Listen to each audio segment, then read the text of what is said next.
Turning now to the defense request, I look forward to hearing from our Department of Defense witnesses and their discussion on why the supplemental funding is critical to supporting our service members and protecting America's national security.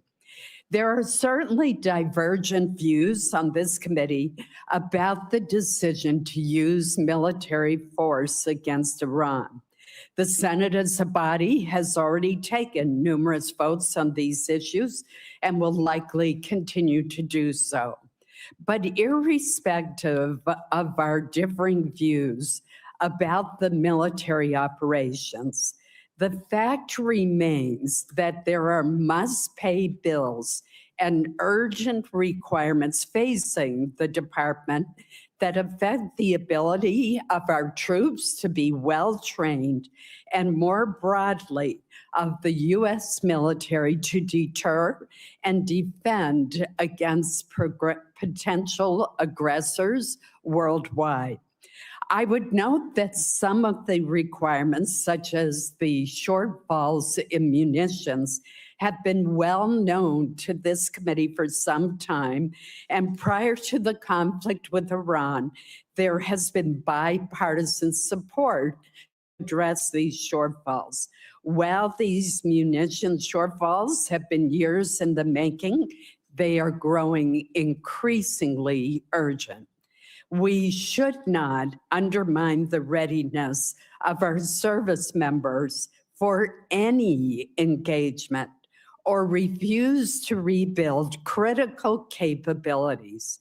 Our men and women in uniform do not decide where they are sent or the missions to which they are assigned. Congress has a responsibility to ensure that they have the tools, the training, and the support that they need to accomplish their missions. On the topic of our service members, I would be remiss if I did not note that since January of last year, the department has removed a number of senior generals and admirals from their positions, blocked or altered promotion lists across multiple services, and intervened in several senior assignments. A recent New York Times story reported that about 40 senior officers were removed from promotion lists, and more than 24 generals and admirals were fired or sidelined, including Admiral Lisa Franchetti, the first woman to lead the Navy. The Times further reports that more than half of those fired or removed have been female or Black, and that for the first time in more than a decade, no active duty female naval officers are likely to be promoted to admiral. I find this deeply troubling. These are men and women who volunteered to serve our country and swore an oath to support and defend our Constitution. Over the course of their careers, they have earned the support and the trust of their commanders and subordinates, led our men and women in uniform, and were selected through rigorous command and promotion boards. They have served under presidents and defense secretaries from both parties. Reports that women and people of color are disproportionately fired or sidelined create the impression that their service is not valued. This is likely to discourage well-qualified women and individuals of color from joining our armed forces, thus depriving us of their talent, dedication, and patriotism. The United States military is one of the greatest meritocracies in the free world. We need to make sure that it stays that way. I now recognize Vice President Murray for her opening statement. Thank you very much, Chair Collins, and thank you to all of our witnesses who are here today. I first, too, do want to acknowledge the loss of one of our colleagues on this dais. Like so many, I was very shocked and saddened to learn of Senator Graham's passing. We disagreed on many issues, but there was no denying the energy that Lindsay brought to this job. And whenever we could, we found common ground and managed to get something done. So I just wanted to express that my heart goes out to his family, friends, and loved ones today. Now, I want to start with a few facts. 143 days ago, President Trump started a war of his own choosing with Iran. He did not consult Congress. He did not get authorization from Congress. He did not build a coalition of allies. He did not make a case to the American people, nor did he ever win their support. 2/3 of Americans opposed the war. And the president's decision had catastrophic costs. 17 American service members have now died. And that includes 3 who tragically lost their lives over the last few days, and another is still missing. Several hundred more have been injured, including nearly 100 who've been hurt just in the last few weeks. We owe all of them and their families a debt of gratitude that we can never repay. Thousands of civilians have also been killed, and this administration will not tell the public or Congress the true financial costs of this war, but we know it is very well into the tens of billions of dollars. Tax dollars we could have spent helping people afford health care or building new housing have now been lit on fire by a president who blundered us into a disastrous war. And the cost to families' bank accounts are staggering. Economic growth has slowed to a crawl. Inflation has shot up about 50% since this war began. On average, gas cost just under $3 on February 28th. Today it is over $4 and ticking back up with the Strait closed again. Americans have now paid more than $70 billion more on gas since this war began. That is over $550 more per household. Fertilizer costs skyrocketed in the middle of spring planting, crushing farmers operating on extremely thin margins and costing families more on just about everything they buy at the grocery store. The costs of this war have been astronomical. And what has it been for? What has actually been achieved? We hear a different rationale for this war every few days. It was about preempting imminent threats, which we now know did not exist. It was about regime change, then liberating the Iranian people. It was about destroying Iran's nuclear program and its navy. And at one point, it was about taking out its ballistic missiles until the president decided that actually, and I quote, "It's a little bit unfair for them not to have some." Trump has even suggested the war is about taking Iran's oil to, quote, "make a fortune." And now the United States' primary strategic objective seems to be to actually just reopen the Strait of Hormuz, which of course was fully open, toll-free, before this war began. President Trump has, by any objective measure, failed to achieve his goals. Our country is no safer or better off than before the war. In fact, we are considerably less safe. Our stockpiles have been depleted, and it will take years of production to fully replenish them, no matter how much money is thrown at this problem. Our global force posture is much weaker, and as assets have been moved now to the Middle East. And we are now much further away from a long-term solution to halt Iran's nuclear program than we were before Trump ripped up the deal that President Obama negotiated, which secured actual, measurable commitments and progress without ever starting a costly war. In fact, there are new reports that Iran may have moved nuclear assets into a mountain bunker, which raises concerns about whether Iran might restart its program. It used to be a pretty somber and serious thing, a president taking America to war and costing lives and taxpayer dollars. But this president has been downright flippant. The people I represent worry Trump thinks this is all a game and has sent men and women into harm's way without any sort of plan. And now that he's driven that car into the ditch, he wants taxpayers to bail him out.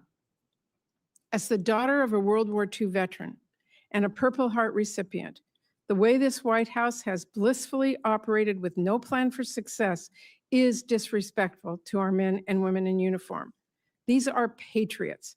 They are highly trained and have sacrificed tremendously to keep us safe. They shouldn't be forced to put a show on for the president's birthday parade, or do the job of Border Patrol agents, or risk their lives in a disastrous war that the president clearly failed to think through. And as a U.S. Senator, this administration's refusal to explain what it is doing or how this war is protecting Americans, its refusal to seek authorization from Congress, and its expectation that Americans will now just pay for it all without any explanation or transparency is disrespectful. And it's insulting to the people back home that all of us represent. So here we are 5 months later. The strait is closed. The ceasefire hasn't just disintegrated. This war is now spiraling out of control again. The president is threatening escalation and war crimes and suggesting this could be another forever war. He has told us over 40 times now that a deal is near and the war will be over soon. But now he is asking for $70 billion more, and for us to just trust him, it'll work out fine. Look, I've been very clear. My Democratic colleagues and I will do absolutely everything to ensure that we do take care of our service members and keep this country safe. Chairman Kaine, I hope you know that every Democrat on this committee deeply respects the sacrifices that you and our service members and their families are making. Everyone who signed up to serve our country deserves to be more than an afterthought in a war that the president decided to launch despite all the blinking red warnings. But my colleagues and I cannot and will not support rubber stamping a request to bankroll this war and whatever other misadventures Trump wants to get us into next. The American people want to see a quick and strategic end to this war, not $70 billion of their tax dollars sent to keep it going. And I want to make a few important points. First, the president's request is not even primarily a request to cover the costs of the Iran war. This request is chock full of asks to fund unrelated DoD priorities, which should be considered through our annual appropriations process, not in an emergency supplemental.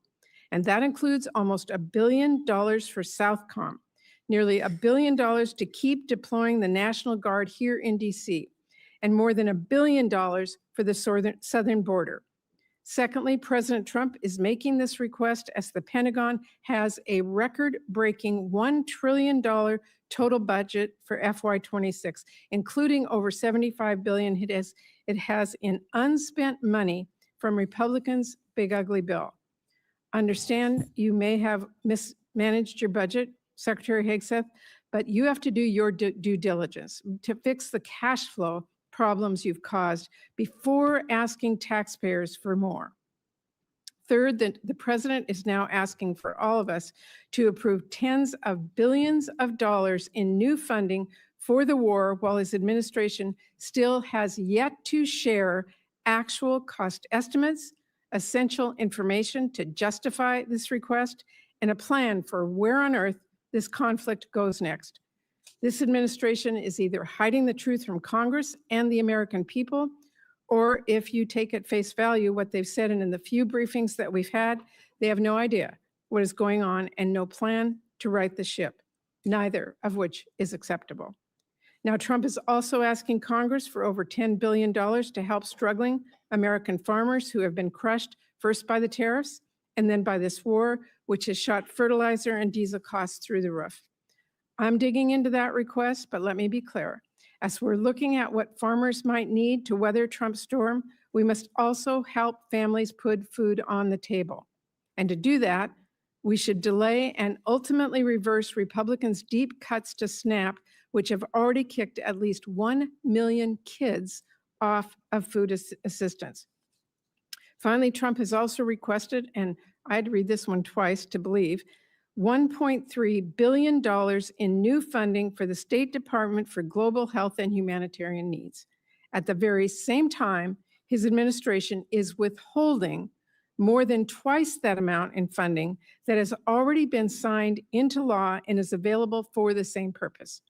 He's also asking for authorities to make U.S. taxpayer dollars subsidize the Venezuelan oil industry and to finance the establishment of private investment funds like the one he just handed over to one of his ballroom donors. Unfortunately, Secretary Rubio is not here with us today to explain those requests, to talk about how this war forced one of the largest evacuations of our diplomatic posts ever, or to explain whether, as a national security advisor, he still thinks this war is, quote, the right decision, and whether he still, quote, believes in it strongly. So this is really a request to make taxpayers pay for the president's reckless decisions, from the Iran war to his trade wars to his global health cuts, all while doing nothing to help our families back home who are suffering because of those decisions. And that is what we should be focused on, helping people. Because as Senator Padilla and others on both sides of the aisle will tell us shortly, there are urgent domestic needs that we should be addressing instead of sending more money for Trump to drop bombs overseas.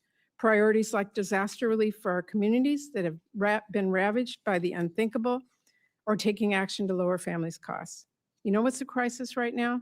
The fact that there are families I hear from back home who are working full-time and still being forced to decide whether to skip meals so they finally can buy their kids a pair of shoes. You know what's a crisis? The fact that hospitals are shutting down and kids are going hungry because of Republicans' cuts.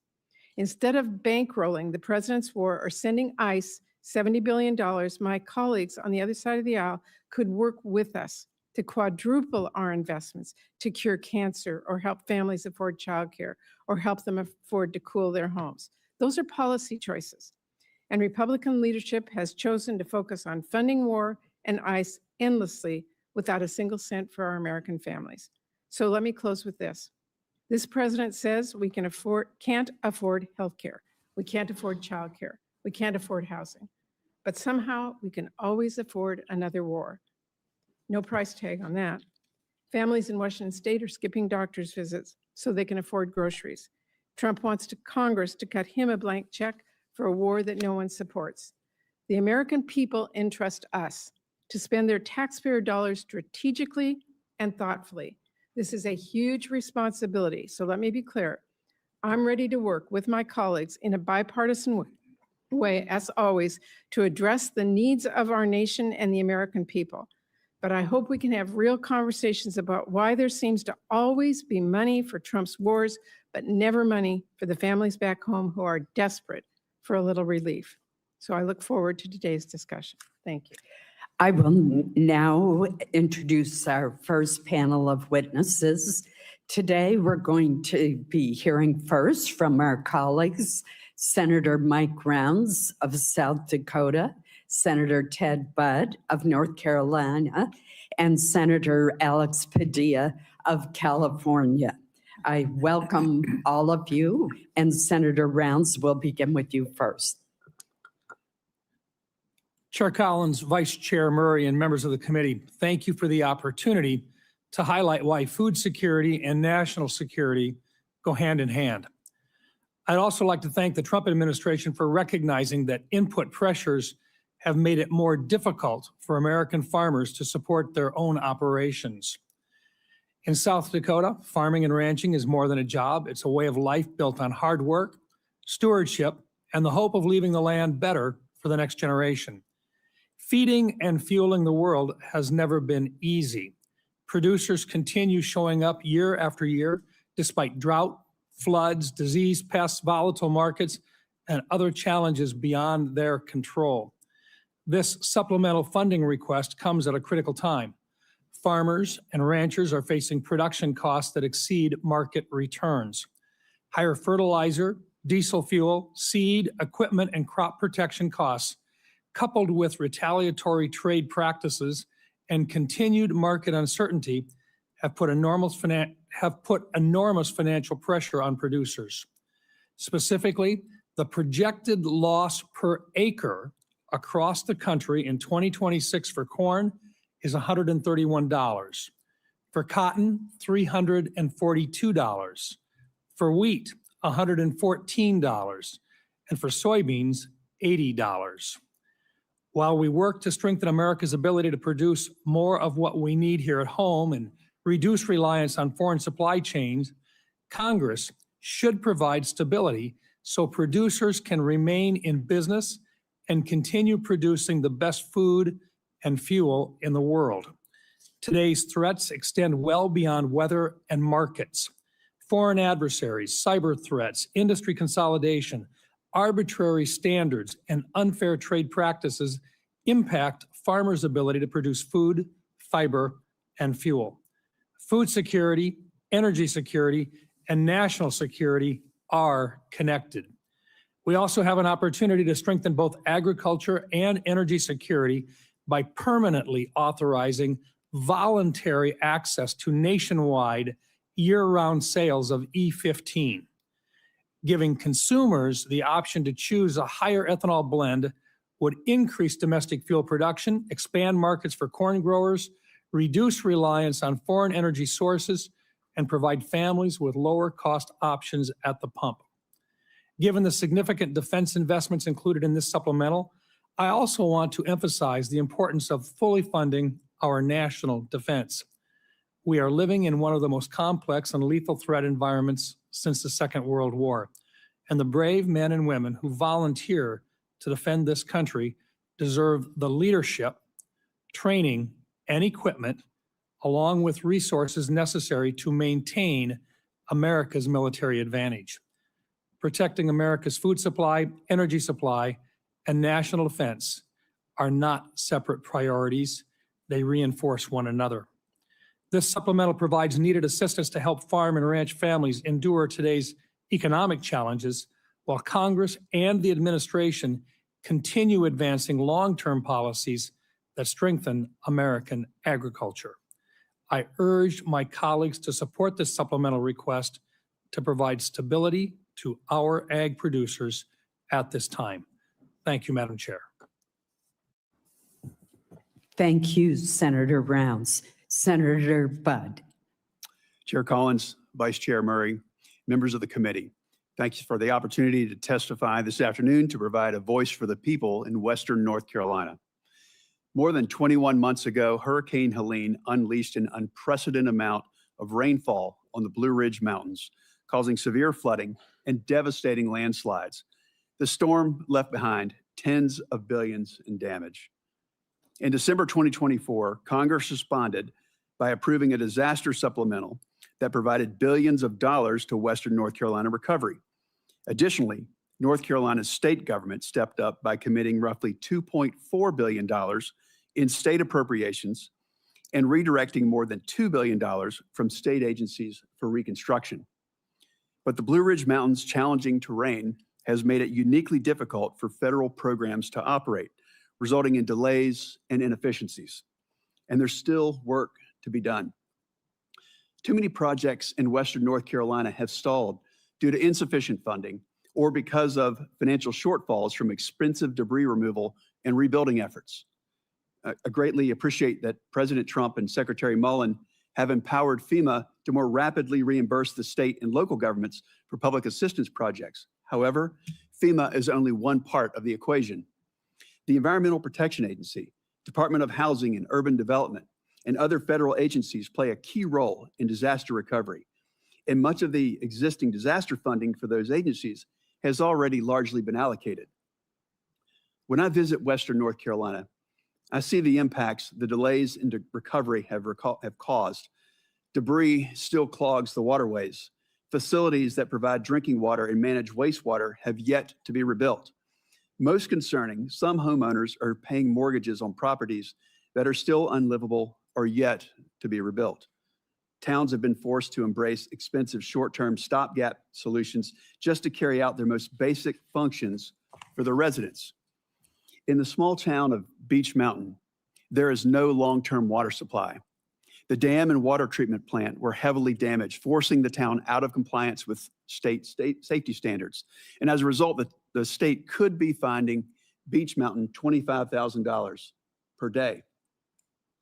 Most repairs are needed so that the water treatment plant can function long-term. If funded, this process will take at least a year and require significant diversion of utilities and/or daily water trucks just so hundreds of residents will have to have clean drinking water during construction. 3 years is too long to wait after a disaster, and we can't delay any longer. Tourism, the lifeblood of much of Western North Carolina, has begun to rebound, but there's still far too many areas that are unable to accommodate the travelers they once welcomed. But I want to highlight a few examples of success stories to show how ample funding for the last disaster supplemental, paired with exceptional planning and project execution, made an immediate impact on our mountain communities. Last July, portions of the Blue Ridge Parkway reopened after 57 landslides struck 200 miles of the parkway. This Memorial Day weekend, Lake Lure reopened to the public after an incredible debris removal and refilling project. And I want to be clear that I fully support President Trump's request to replenish our munitions stockpile and strengthen our military. And I'm also appreciative of his efforts to provide economic assistance to farmers impacted by disasters and unfair trade practices. However, to address the long-term recovery needs of Western North Carolina, more federal funds are needed. Every time I'm in Western North Carolina, people ask me to make sure that they're not forgotten. This is Congress's chance to remind them that we're serious about helping them get back on their feet. I'm deeply grateful to the members of the committee for holding this hearing, and I look forward to continuing to work with you throughout this whole process. Thank you. Thank you, Senator Budd. Senator Padilla. Thank you, Madam Chair, Vice Chair Murray, members of the committee. Appreciate the opportunity to testify on behalf of the people of California, and especially the survivors of last year's devastating fires in Los Angeles County. And I want to acknowledge that some of them are here in the audience today advocating for relief, and I'm proud to work alongside them. As many of you recall, 18 months ago, 60,000 acres across Southern California burned. That's roughly 3.5 times the size of Manhattan. Over 16,000 homes, businesses, schools, and other structures were destroyed. And most devastatingly, 31 Californians lost their lives. To respond, more than 7,500 firefighters worked literally round the clock for more than 3 weeks to extinguish the fires. And those firefighters weren't just from California. Many came from our neighboring states of Oregon, Washington, Arizona, some as far away as Utah, Texas, and Montana. Colleagues, because as Americans, that's what we do. We help each other.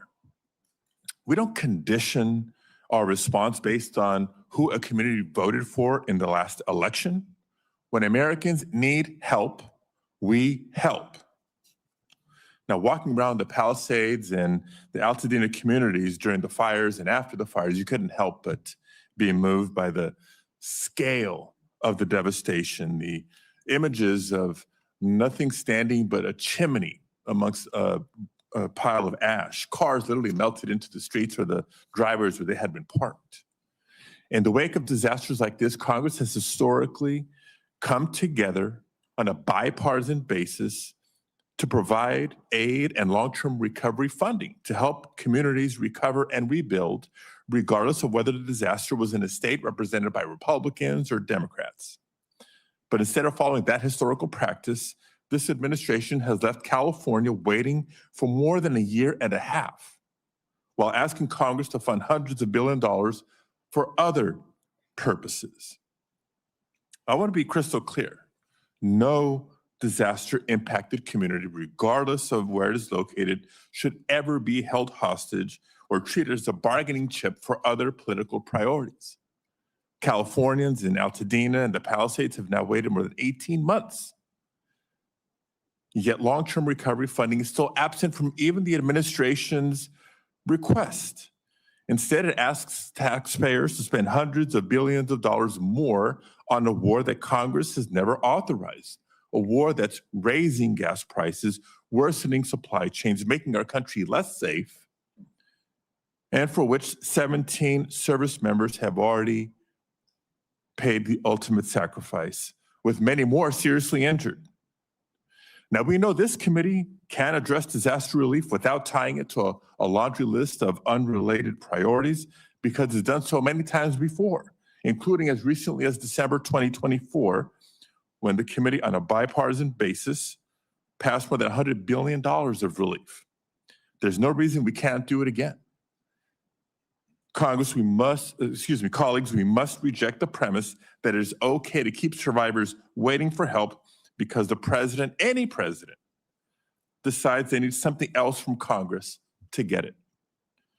To that end, I do want to thank my colleagues, Senators Tillis, Schiff, and Curtis, for joining me in sending a bipartisan letter to the committee just yesterday, supporting long-term disaster recovery funding. Madam Chair, I'd like to enter this letter into the record at this time. Thank you, Senator Padilla. I'm not, What- I just want I'm to sorry, enter the no. letter to the record. Without objection. Thank you. It will be. And I'll be wrapping up soon here. I also want to reiterate what I said earlier. We know the next disaster is coming. Anyone who stepped outside of Washington this last weekend or across at least a dozen states saw and breathed the very impact of wildfires. And it may be Canada now, but it's going to be one of our states next. As of last week, the federal government has already spent over $3.3 billion in wildfire suppression this fiscal year, even though the peak of fire season is August and September. That's still ahead of us. That should concern the committee. We cannot allow wildfire suppression funding to run out before the end of the fiscal year. So in addition to the long-term disaster recovery funding, I urge the committee to examine the need for emergency suppression funds as well. And I would note that the Fire Fix, which has provided a steady resource for fighting wildfires, will expire in fiscal year 2027. Congress needs to extend and increase that funding to ensure firefighters have all the resources they need to respond to the ever-growing threat of wildfires. I'll close by reiterating what I said at the outset. Disasters do not distinguish between red states and blue states. And when it comes to disaster aid, neither should Congress. So thank you again for holding this hearing and allowing me to be a voice for my constituents and for disaster survivors across the country. I look forward to working with this committee to ensure that everyone has the resources and support that they need to recover and rebuild, regardless of which state they call home. Thank you very much. I appreciate the testimony of the entire panel as we consider the supplemental submitted by the administration. Your testimony is very helpful to us. Thank you. I will now ask that our second panel of witnesses come forward.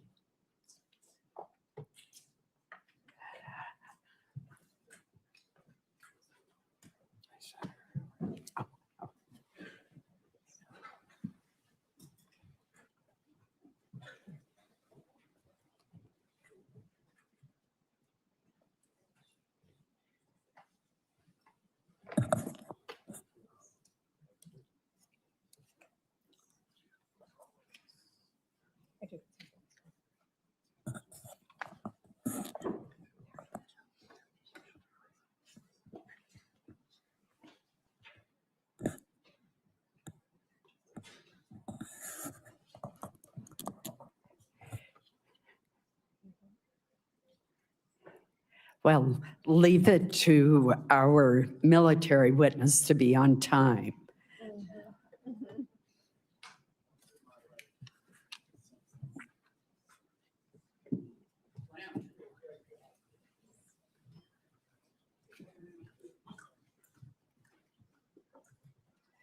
While we are waiting for our second panel to be seated, let me introduce them.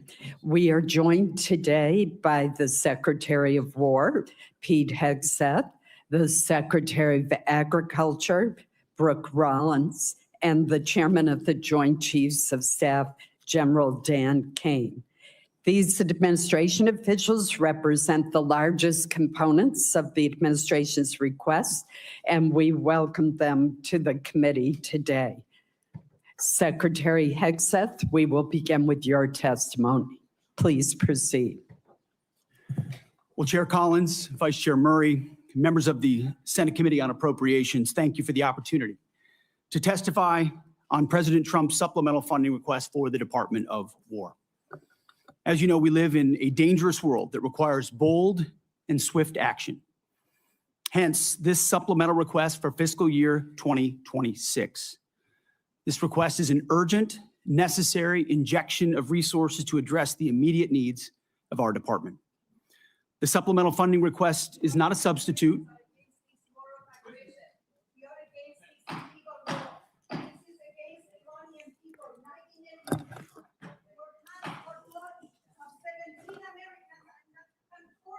The witness will suspend until order is restored in the committee room. I know that individuals feel very passionately, but we must have order in the hearing room so that we can proceed. We're now going to move forward with our hearing, and Secretary Hegseth, please proceed. Thank you. The supplemental funding request is not a substitute for the president's full $1.5 trillion base budget request. 1.5 trillion.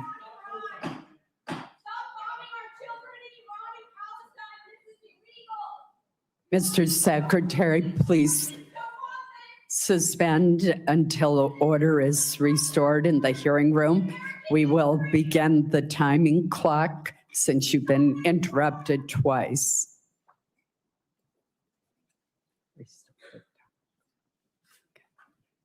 Thank you. Please proceed. 1.5 trillion is what the president seeks and what we need to defend the country. The members of this committee understand better than most that long-term strategic dominance cannot be funded through one-off supplementals.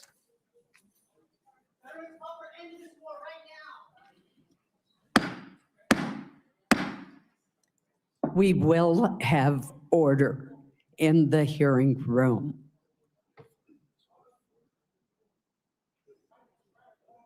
Mr. Secretary, please proceed.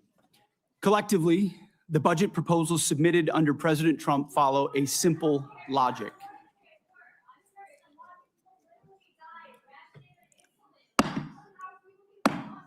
I would ask that the Capitol Police, whose professionalism I admire, remove those who are seeking to disrupt the hearing. Please proceed. President Trump's following a simple logic. The military requires a generational investment to deliver on peace through strength. We know the best way to create peace is to prepare for war, to deter it. And that's exactly what the Department of War is doing, building a force so capable that it would be absurd for anyone to challenge it. As the direct result of neglected priorities and gross negligence that ignored threats left over from the previous administration, President Trump inherited a set of global and domestic crises, deferred maintenance almost across the board. Instead of steering the ship through gathering storms, former leaders let our military languish through social experiments and globalist appeasement, sheer weakness. Under President Trump, we have built a different type of department. The Pentagon is no longer run by bureaucrats. Instead, it's led by combat-tested veterans and world-class business leaders who are running the department like a business, and tech titans who are bringing lethal innovation to the battlefield. We're also at a different moment, and we cannot afford inaction. If we don't make critical investments right now in tech, in compute, in AI, in autonomy, in space, our adversaries who are already making these types of investments could outpace us. Without these funds, we face critical shortfalls that threaten our ability to also simply pay our service members, rapidly replenish equipment and munitions, and sustain vital operations without disruption. This supplemental request serves two purposes: sustain our military readiness to meet this year's new demands, and accelerate critical capabilities to replace and augment those we have used in contingencies. But make no mistake, this is not a one-for-one replacement. We are upgrading and we are modernizing across the force. On the readiness front, we requested $21 billion. This will fund military pay, replace much of the equipment utilized during recent operations, sustain forward deployed forces, and grow personnel and strength while stabilizing mission-critical fueled shortfalls and supporting the National Guard. On the capabilities side, we requested $46 billion. These funds will expand production lines and accelerate delivery of high-demand munitions. We're talking about solid rocket motors, JDAMs, hypersonics, and counter-drone capabilities. Additionally, we will use this investment to secure digital and space dominance, including resilient satellite networks. Department leadership recognizes that appropriating those funds is just the first step. Once funds are appropriated, or apportioned, to the department, we need to promptly execute on them. And that's why we're requesting targeted legislative authorities, like transfer authority, to prioritize our greatest needs and opportunities, multi-year procurement for weapon systems, revolutionizing the speed and scale of munitions procurement, and New START authorities. Rest assured that every dollar appropriated to the Department of War will be focused on building the lethality of our joint force and reinforcing peace through strength. As I have said before, not fully funding this department, the Department of War, and we know what that means, that means 1.5 trillion, given the world that we live in and the disaster of what the Biden administration budgets gave us. Not funding this department at 1.5 trillion, I believe, is the greatest threat that our nation faces. Either we invest in our warriors at this moment of step change on the battlefield and growing threats, or this is all just talk. I look forward to working with this committee to secure those funds so that our warfighters can continue to do their work every day to keep our great republic safe. Thank you very much. Thank you, Mr. Secretary. General Kane. Chair Collins, Vice Chair Murray, distinguished members of this committee, I'm honored today to appear before you with Secretary Hegseth and Secretary Rollins to testify on the Department of War's fiscal 2026 supplemental funding request. And I'll note I fondly remember my time at USDA earlier in my career where I had the chance to serve there. I'm also joined today by my senior enlisted advisor, SEAC Dave Isom. As always, I'm deeply grateful for this committee's continued partnership and support for our common defense. I'd like to begin by expressing my deep condolences and that of the Joint Chiefs of Staff and the SEAC for the fallen from this past weekend and their families. Today, we remember First Lieutenant Tyler Feehan, Sergeant Michael Swinton, and Private Isabel Gonzalez, and note that the names of our last fallen will be released when we can. I'm humbled daily by the profound commitment of the incredible 2.8 million Americans, just like these names that I've just mentioned, who make up our joint force and serve our nation every day. Also, on behalf of the Joint Force and the Joint Chiefs, I want to express my sincere and heartfelt condolences to the family of Senator Graham for their loss and all of you for the loss of your colleague. The Joint Force remains grateful for his 44 years of service, both in and out of uniform. There is no doubt he made a difference to the safety and security of our nation. On July 22nd, 1940, General George C. Marshall said, and I quote, "For almost 20 years, we had all of the time and almost none of the money. Today, we have all of the money and no time." His words resonate powerfully with me today as we find ourselves in a somewhat similar situation. I've come to you today to request the necessary funds while in the window of opportunity, while time is still on our side. The United States of America faces a global list of military challenges in the Middle East, in Europe, in the Pacific, both nuclear and non-nuclear challenges, and the continued threat of terrorism. We find ourselves living and leading in complex and dynamic times. Our adversaries are aligning in their interests, creating simultaneous challenges across multiple domains. They are sharing intelligence, combat capabilities, and technology that is accelerating the speed of war. It is an imperative that Americans understand that the character of war is changing. Advances in technology are fundamentally and irreversibly changing the way we fight, which necessitates capital to properly arm America's military. Rapid advancements in AI, autonomous systems, deliver critical technological advantages to our national defense and simultaneously introduce unprecedented strategic vulnerabilities and uncertainty across the world, to include right here at home. The low barrier to entry created by affordable, ubiquitous, unmanned systems means our adversaries, rogue actors, state and non-state actors, and violent extremists have access to disruptive and potentially lethal technologies at scale. We've seen this in Ukraine, and we must adopt elements of this fight for our future fights. Conflict is never confined neatly to the land, sea, or air domains. The modern battlefield stretches from the seabed up to cislunar space and beyond, cyberspace, and in the information domain, all at the same time. Our nation must be prepared to fight and win across all of them, all the time, all at once. In addition, the light speed at which information travels now has compressed our leaders' decision space, taking what was once days or weeks in World War II down to milliseconds. Your joint force must be ready because the United States military is America's greatest insurance policy.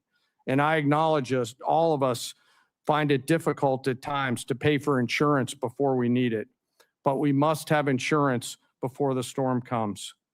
The Armed Forces of the United States of America serves as our nation's ultimate safeguard and our insurance policy to preserve, protect, and defend our national interests, security, and prosperity. To uphold this responsibility, we require predictable and consistent funding. This will allow us to partner effectively with our defense and national industrial bases, building on acquisition reforms that guarantee our warfighters receive capabilities at scale before they are required in conflict or combat. I'm struck by this season of American history we find ourselves in, and I continue to ask myself, if not now, then when? And if not us in this room and the rest of the Congress and the nation, then who?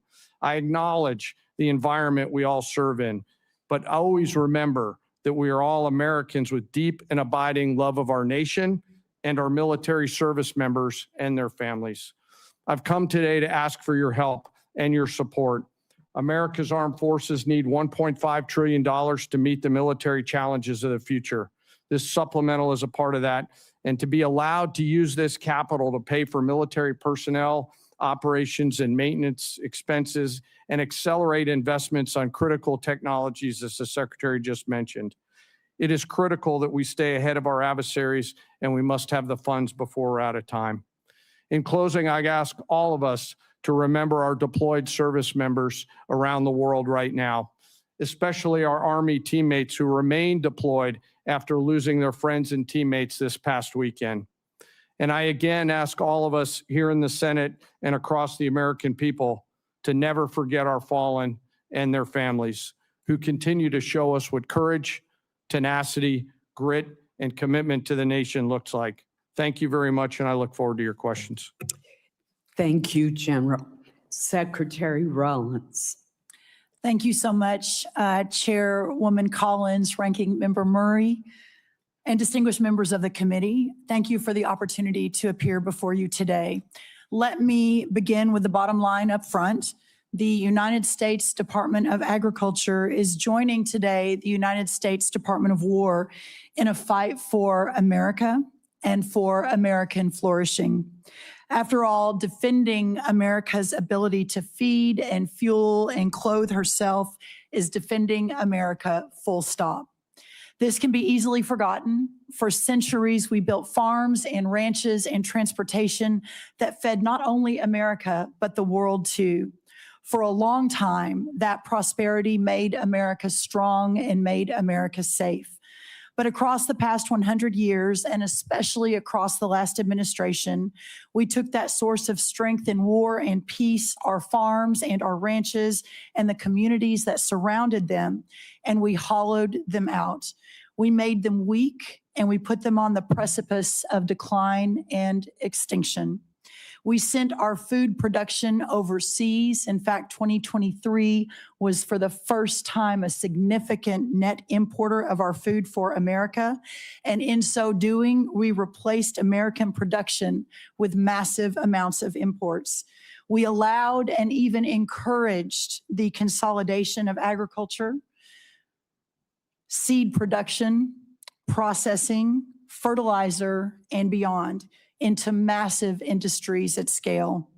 Today, nearly 85% of our meat packing capacity is controlled by just 4 companies, including 2 that are foreign owned. Additionally, our largest pork company in America is owned by a China company, or China. 4 fertilizer companies now represent 78% of the production versus just a couple of decades ago, that was in the dozens. And 2 seed companies now produce more than 50% of the seed for America. These are national security implications. When President Trump returned to office, America's farm economy faced one of the most difficult economic environments in decades.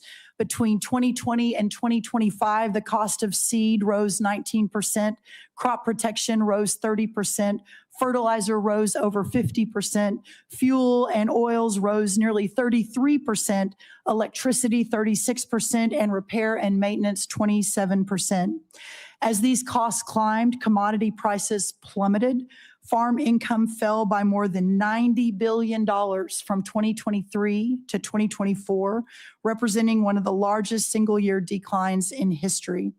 At the same time, producers saw not one new trade deal across the world, resulting in an unprecedented $50 billion agricultural trade deficit.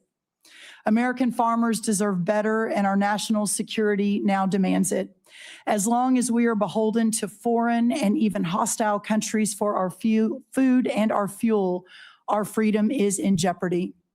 Since my first day at USDA, we have been committed to addressing this crisis head on. In addition to implementing the historic working families tax cuts, thanks to so many in this room who worked so hard, moving $40 billion in disaster and economic assistance to producers across the country, securing 19 new trade deals, and decreasing that $50 billion agricultural trade deficit in 1 year by 42%. This year, our corn exports are expected to be at a record-breaking 35%, ethanol up 11%, dairy up 15%, and tree nuts up 11%. We are making progress, but we have a ways to go. Administrator Zeldin has secured the strongest renewable fuel standard volumes in history, and the president continues to support year-round E15 for our domestic markets. We have led robust responses to animal health threats, including HPAI and the New World screwworm, and have reduced unnecessary regulatory burdens and partnered with producers to strengthen the domestic demand for American agriculture. These are lasting reforms and will change the trajectory of American agriculture for the future. The trade agreements will take time to fully execute and generate even more exports. The biofuel investments take time to increase the demand for American crops, although we're already seeing a 10% increase since just an announcement a month ago. And of course, onshoring facilities like fertilizer will continue to take some time to build out. But we are confident that the direction of American agriculture is changing for the better. But many producers continue to face economic pressure as we build that economic infrastructure out.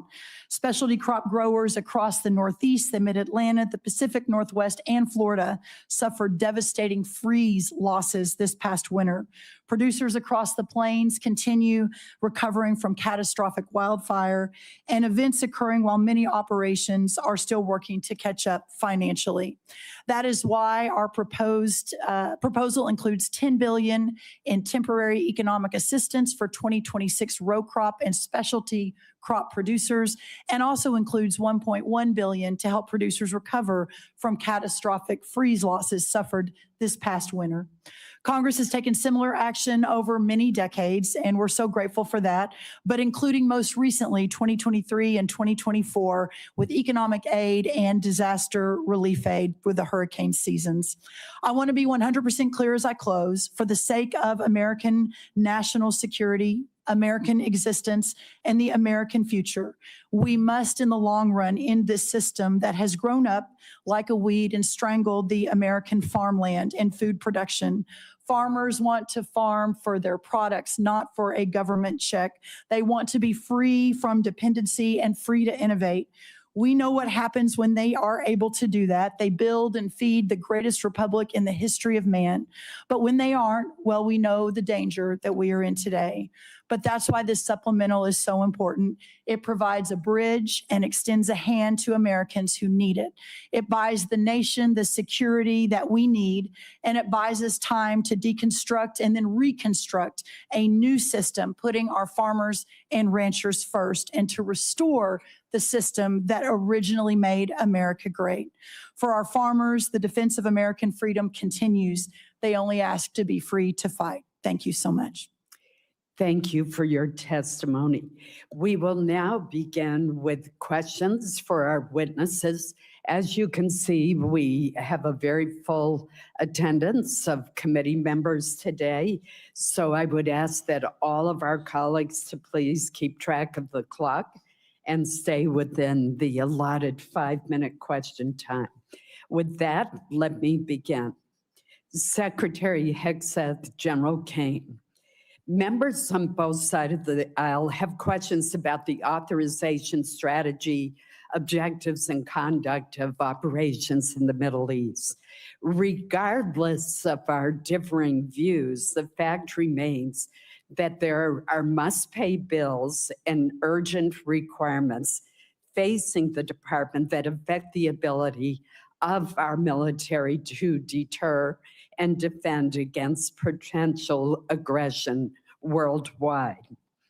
Portions of the supplemental request go toward paying these bills and are necessary to restore readiness, repair, or replace battle damage to aircraft, ships, or bases, and address urgent munitions challenges.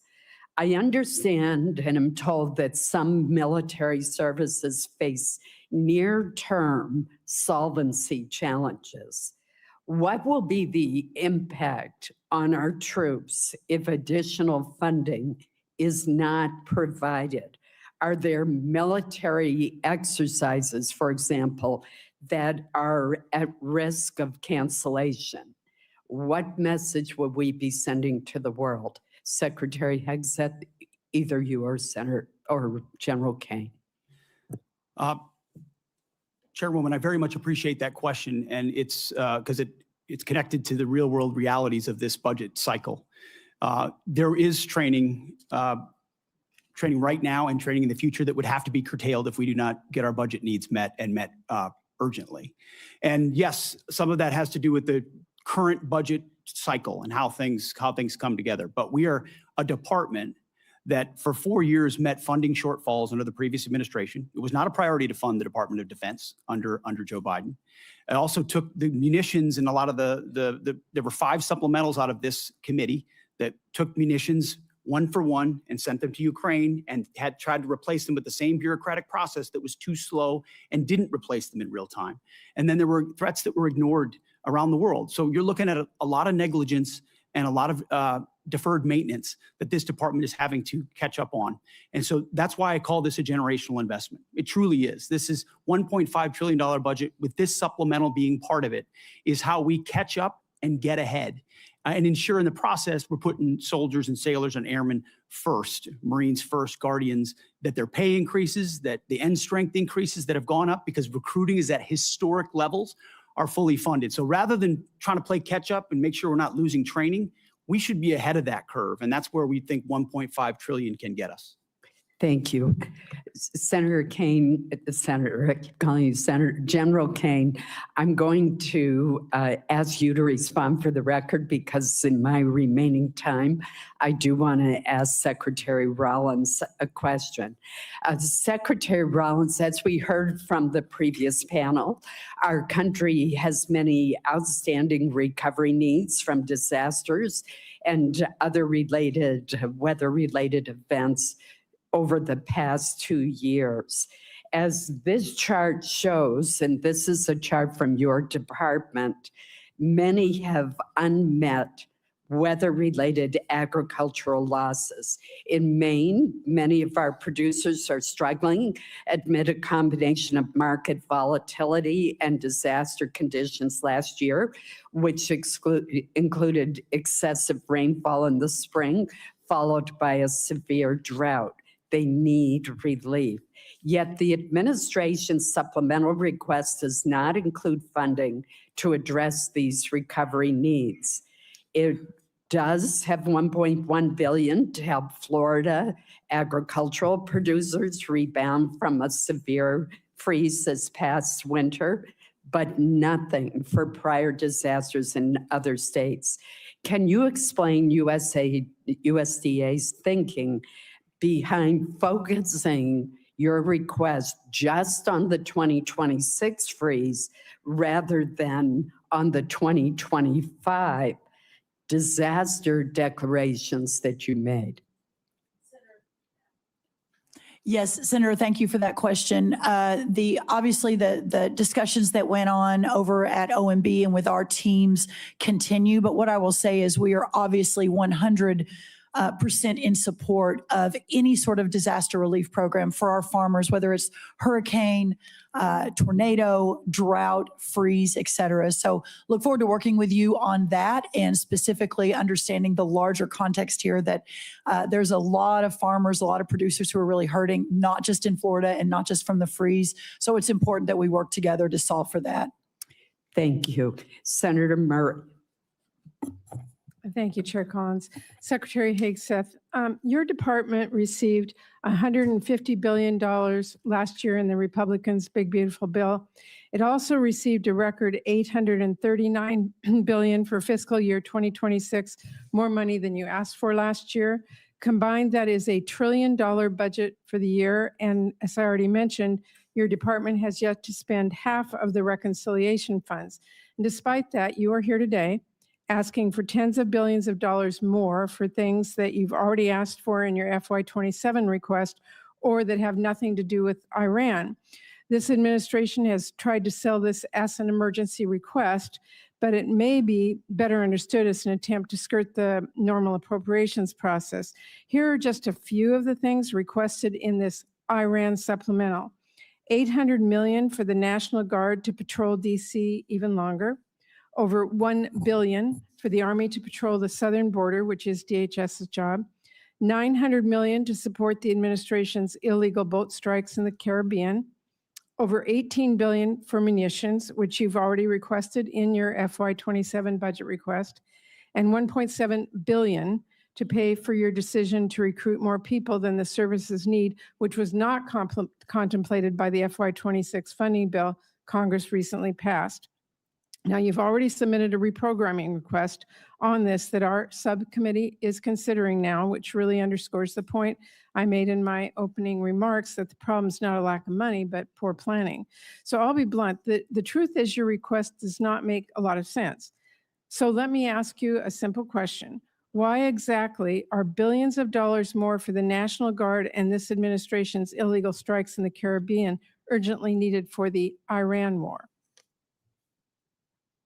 Well, Senator, I wouldn't, of course, agree with your characterization, but why this kind of spending is needed is because of the gross negligence and neglect of the Biden administration inside our department.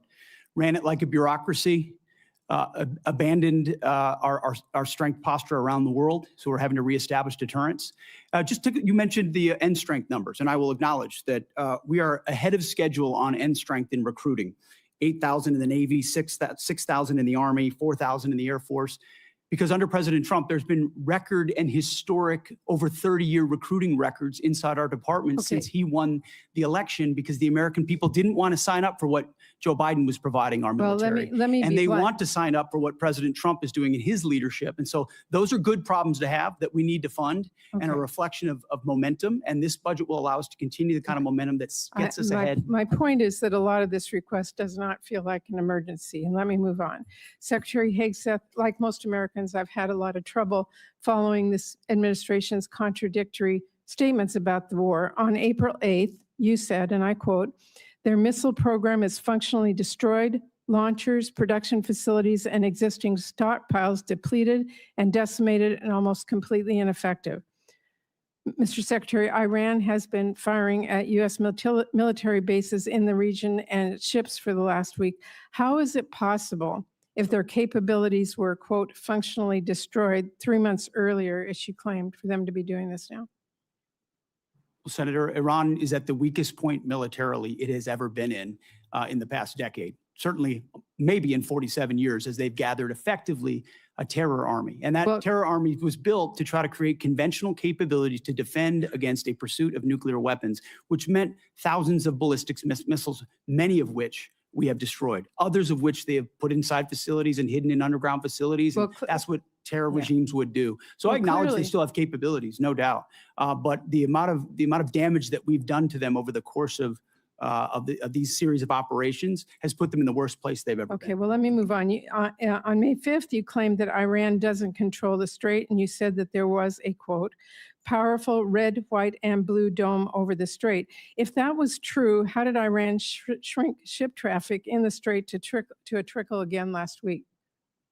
We pushed almost, I believe, between 400 and 500 million barrels of oil under the nose of Iran over the course of Project Freedom, which went underground, which I acknowledged after we did so covertly, because it was more effective to do so quietly than to do so publicly. So we've been in control of moving traffic through there for quite some time. Will they retain the ability to recklessly shoot at commercial shipping? And that's what happened. We had a ceasefire, and then they shot at commercial shipping. Well, you recklessly also as a state. said at That's that what changed same press conference, and I'm going to quote you, you urged Iran to, quote, let innocent ships pass freely. These international waters belong to all nations, not to Iran to tax, toll, or control.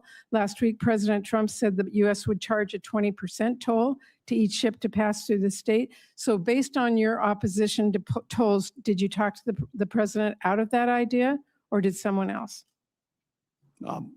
Iran's not charging tolls, and they're shooting at ships right now. But Trump said that he wanted to charge a 20% toll. We have a blockade right now of all Iranian ships and Iranian ports, Didn't and answer the question. it's effective. My time is out. Senator Murkowski. Thank you, Madam Chairman, and thank you all for being here. Challenging times, I think we all recognize that. Secretary Hegseth, I want to ask just specific to Iran authorization. The administration has made the case that the action in Iran falls under the president's Article 2 authorities, and we can have disagreement. Reasonable people can disagree about the boundaries of the presidential war powers, and have for a long period of time. But I look at the War Powers Resolution, and it's not ambiguous. It requires the president to terminate hostilities within 60 days, absent congressional authorization. So hostilities began February 28th. May 1st, Congress was informed that hostilities had ended, but yet despite the fact that hostilities had ended, we were still seeing sailors being fired upon still activity. Then in June, an MOU is signed to preserve the ceasefire while negotiations continue. That MOU has now collapsed, and we are seeing the resumed attacks in the Straits of Hormuz. On July 10, the administration sends Congress a new war powers notification, effectively restarting, the 60-day clock again. So I'm concerned about this sequence, because you have a situation where the claim essentially allows the president to extinguish the war powers clock just at the moment that it becomes legally inconvenient through declaration of temporary ceasefire. Then it's reset, avoiding the congressional authorization that the Constitution requires and the war powers intends. So we had an opportunity in previous appropriations hearing for me to ask if you felt the administration had all the authority that it needed. You indicated at that time that no, additional authority was not needed. Are you still, is the administration still taking that position about needing no authorization from Congress at this time? Senator, I know there's a longstanding legal debate on this particular topic, but we certainly as a department share the position of the White House that we have all the authorities necessary at this moment. So let me just kind of do a follow-on. In the Clinton administration, this is 1999, there was an operation that was launched, Operation Allied Force, NATO airstrikes against Yugoslavia. There was not a prior congressional authorization that was sought. President Clinton notified Congress under the War Powers Resolution, and then subsequent to that, sent Congress an emergency supplemental funding request. It was about $6 billion to cover the cost of Kosovo operations. Congress then passed a supplemental package that covered the president's request plus additional military funding. But Congress never passed a standalone authorization for use of military force in Kosovo. When the war powers clock was set to run out then in May of 1999, the Clinton Justice Department's Office of Legal Counsel issued an opinion holding that the supplemental appropriation itself, passed without any authorizing language, satisfied the War Powers Resolution requirement. So is the department looking to that or intending to rely on that same reasoning that funding alone can substitute for explicit congressional authorization? Senator, I would have to defer to our legal department, and we'll get back to you with our views on that. But as of right now, we think standalone Article 2 authorities exist for us to conduct this operation on behalf of the defense of the American people, that the president has those authorities, and seeking this funding is important in pursuit of that and our $1.5 trillion budget. But I wouldn't connect the two without consulting with our legal folks first. In my remaining time, let me turn to you, Secretary Rollins. I appreciate that you have acknowledged that fishermen are farmers of the sea. I don't know whether you are aware whether any fishermen will be eligible for any of the supplemental funding. They too have faced many of the same challenges that our farmers have with high fuel costs, the impact from tariffs, disasters that we have seen. In the 15 seconds remaining, any help for our fishermen? Well, I remember having the conversation with you when we were going through the process, and my commitment to you and to Senator Collins and some of our others on across the aisle was that it's time for USDA to recognize our fishermen as part of our farmers of the sea. That's never happened before. We now have an office at USDA focused on fishermen.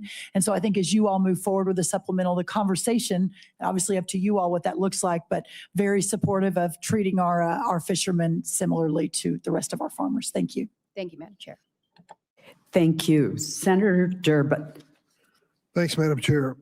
Mr. Secretary, I'd like to ask you to help me reconcile some numbers.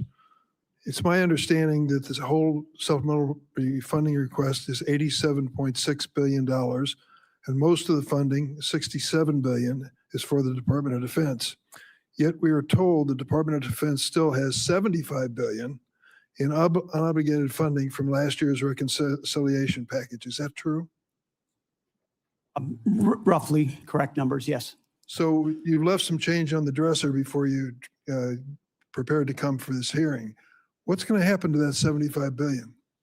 Well, that 75 there's plans and designs on that, part of the rebuild of our military, which had to be undertaken. And so the One Big Beautiful Bill gave us specific avenues. I'd have to get you the exact numbers of what that is left to be allocated. Does it have to do with the war in Iran? No, this is rebuilding our military from what was not funded in the past under the Biden administration. So this is from 2026, one big beautiful bill, which helped move the president's priorities like Golden Dome for America, move away from all the woke priorities of what the Biden administration was pursuing, give us a chance to start cutting these deals on munitions, Secretary, all the things that the president wanted us to focus on: shipbuilding, hypersonics. I mean, the Biden administration ignored hypersonics. They just decided to pretend like that technology didn't exist and we shouldn't invest in it. There are things, I don't know what Lloyd Austin did for 4 years. I really don't. Well, I'm sure, The amount of neglect, sure he has the amount questions of about what stale you're doing thinking now. and bureaucracy, Proceed if I it might was before- staggering when we took I hate to over. So interrupt one you. big beautiful bill gave us a Let me chance to interrupt get your caught speech back for a up. minute, Mr. Secretary. It's my turn to ask questions. I've been listening patiently while you made your presentation. You estimated at one point that the cost of the war in Iran was $29 billion, but then added a caveat that there was a replacement of munitions, for example. Do you have a new estimate about what the war has cost us so far in the 5th month of the first year of this war in Iran? Senator, the estimate we have as of today is 37.5 billion. And is the current activity, which we've been told about, the exchange of fire back and forth in Iran, an indication that that number is going to go up in the months ahead? Some of that number captures additional O&M, mill pay, and other that would be anticipated through the fiscal year. So some of that anticipates what costs would be going out in the future as well. So the new number you've given me is what? 37.5 billion. And Senator. that represents the cost of the war through what period of time? Through now for certain aspects of it, but also mill pay, O&M, other anticipated costs through September 30th, Senator. General Kane, let me ask you a question. I joined a group of senators, some are here, Senator Rounds, Senator Coons, Senator Shaheen, and met with President Zelensky in Turkey during the NATO summit. He was very explicit in terms of what he needed to win. He feels the momentum in Ukraine is moving to his side, that he is putting a foot forward instead of back. Is that your feeling? Sir, I think the pressure that Ukraine is putting on Russia is substantive at this point. Do you acknowledge his request that we help them with air defenses as a high priority? Sure, I know he's made the request. Whether or not that moves forward is always a debate at our civilian leadership, but I'm aware of that request. Are you aware of the fact that we appropriated and the president signed into law $400 billion of supplemental funding for Ukraine, including money for air defenses? I am, sir. Are you also aware the administration has informed us that that money will not be available in many aspects until the next president is in office? Sure, I'm not aware of that. My That's a fact. understanding was that capital had been allocated, but I'll have to defer to my civilian leadership. No, on I'm that sorry matter. to tell you the pay plan tells us to be prepared to spend that money in fiscal year 29. The new president, whoever it may be, will make that decision. If you're talking about air defenses and the momentum on the side of Zelensky, what impact will it have if we cannot fund this for 3 years? Sure, I want to highlight that the incredible work that the Ukraine industrial base is doing as they scale their own capabilities. It ranges from their surface-to-air capabilities to their air-to-air capabilities. I'll note that recently we had the first air-to-air kill where a Ukrainian F-16 shot down a Russian fighter.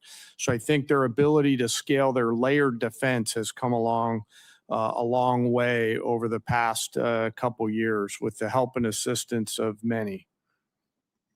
General, thank you for your service to the country, and I'm sorry for our losses.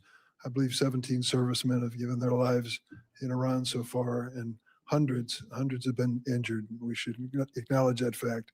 And let me also say, we're at a moment in history where we can win the war in Ukraine. That victory would be critically important for those people who have fought for more than 4 years against the odds and proven they can put Putin back on his heels. But instead of finding the money that they need now for air defenses, we're putting more money into this exchange with Iran, a war of choice, which we never should have entered. Thank you, General.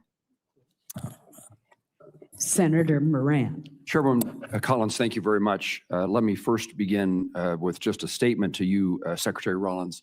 Thank you for your leadership. Thank you for your attention to disaster assistance. Hugely significant and important in many states represented here, but across the country.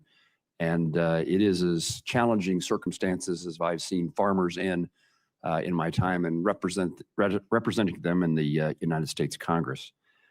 And I appreciate my colleague, Senator Rounds, for making that case today. I appreciate the efforts by Senator Bozeman, the chairman of the Ag Committee, and Senator Rounds and his Vice Chairman Shaheen for their efforts here on this committee for that effort. Secretary Hegseth, let me ask you about your recent visit to the 101st Airborne Division. You saw the MV-75 Cheyenne. You saw it firsthand and heard from soldiers, as I understand it, about the next generation capabilities, how they will transform the way we fight. The Cheyenne has broken through, and it appears to me, in the acquisition bureaucracy to deliver a capability for our war fighting much faster than it otherwise would have happened. As you look across acquisition, I mean, we're here talking about appropriations, but the ultimate success we'll have in defending our country is putting that money to work as quickly as possible. So as you look at acquisition, what would you tell me we learned from the Cheyenne? Is it a model how the department it intends to field the next generation of capacity going forward? What does the program need from this committee to meet both the schedule and the necessity of its capabilities? Senator, I appreciate the question. I think it's one of the untold stories of our department is how we've tried to revolutionize the speed and scale of new acquisitions and procurement.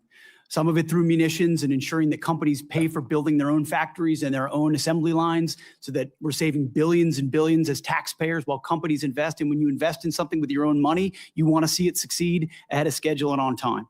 Also opening the aperture so it's not just the prime contractors that are competing, but new entrants who make high cost and low cost capabilities.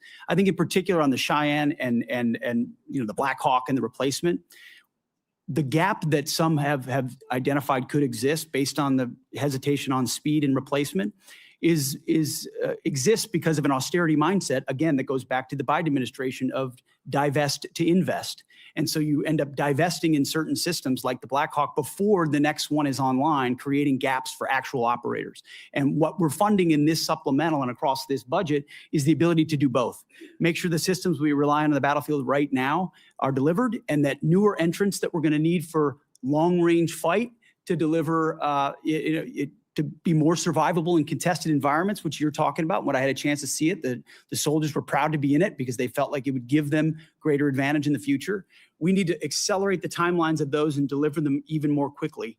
And when you allow new entrants with all the right incentives, those things happen. And it's happening in that program. Will that take place, I think you may have just said this, but will take place in this circumstance of the Cheyenne? I believe in this administration, because of the policies of this administration, it is likely to do so. Just like the B-21, just like the F-47, just like so many other of our exquisite munitions that otherwise would have taken years and years to even get into development. We're moving those things left by, in some cases, years, so that we get them in the hands of warfighters who would need them right now and not held up in bureaucracy in this town. Thank you, sir. Let me turn to you, General Kane.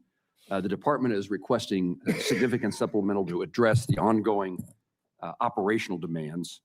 Our adversaries are watching how we resource this moment. Beijing, Moscow, Tehran are all increasingly coordinating their activities and intelligence.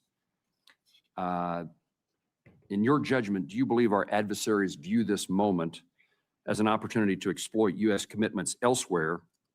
And how does this supplemental ensure our deterrence posture and our commitments to allies remain credible in every theater all at once?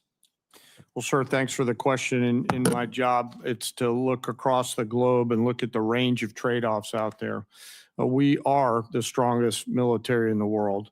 Our adversaries still fear America's ability to project power at the time and place of our choosing. There is no doubt that they are aligning, as I've said before.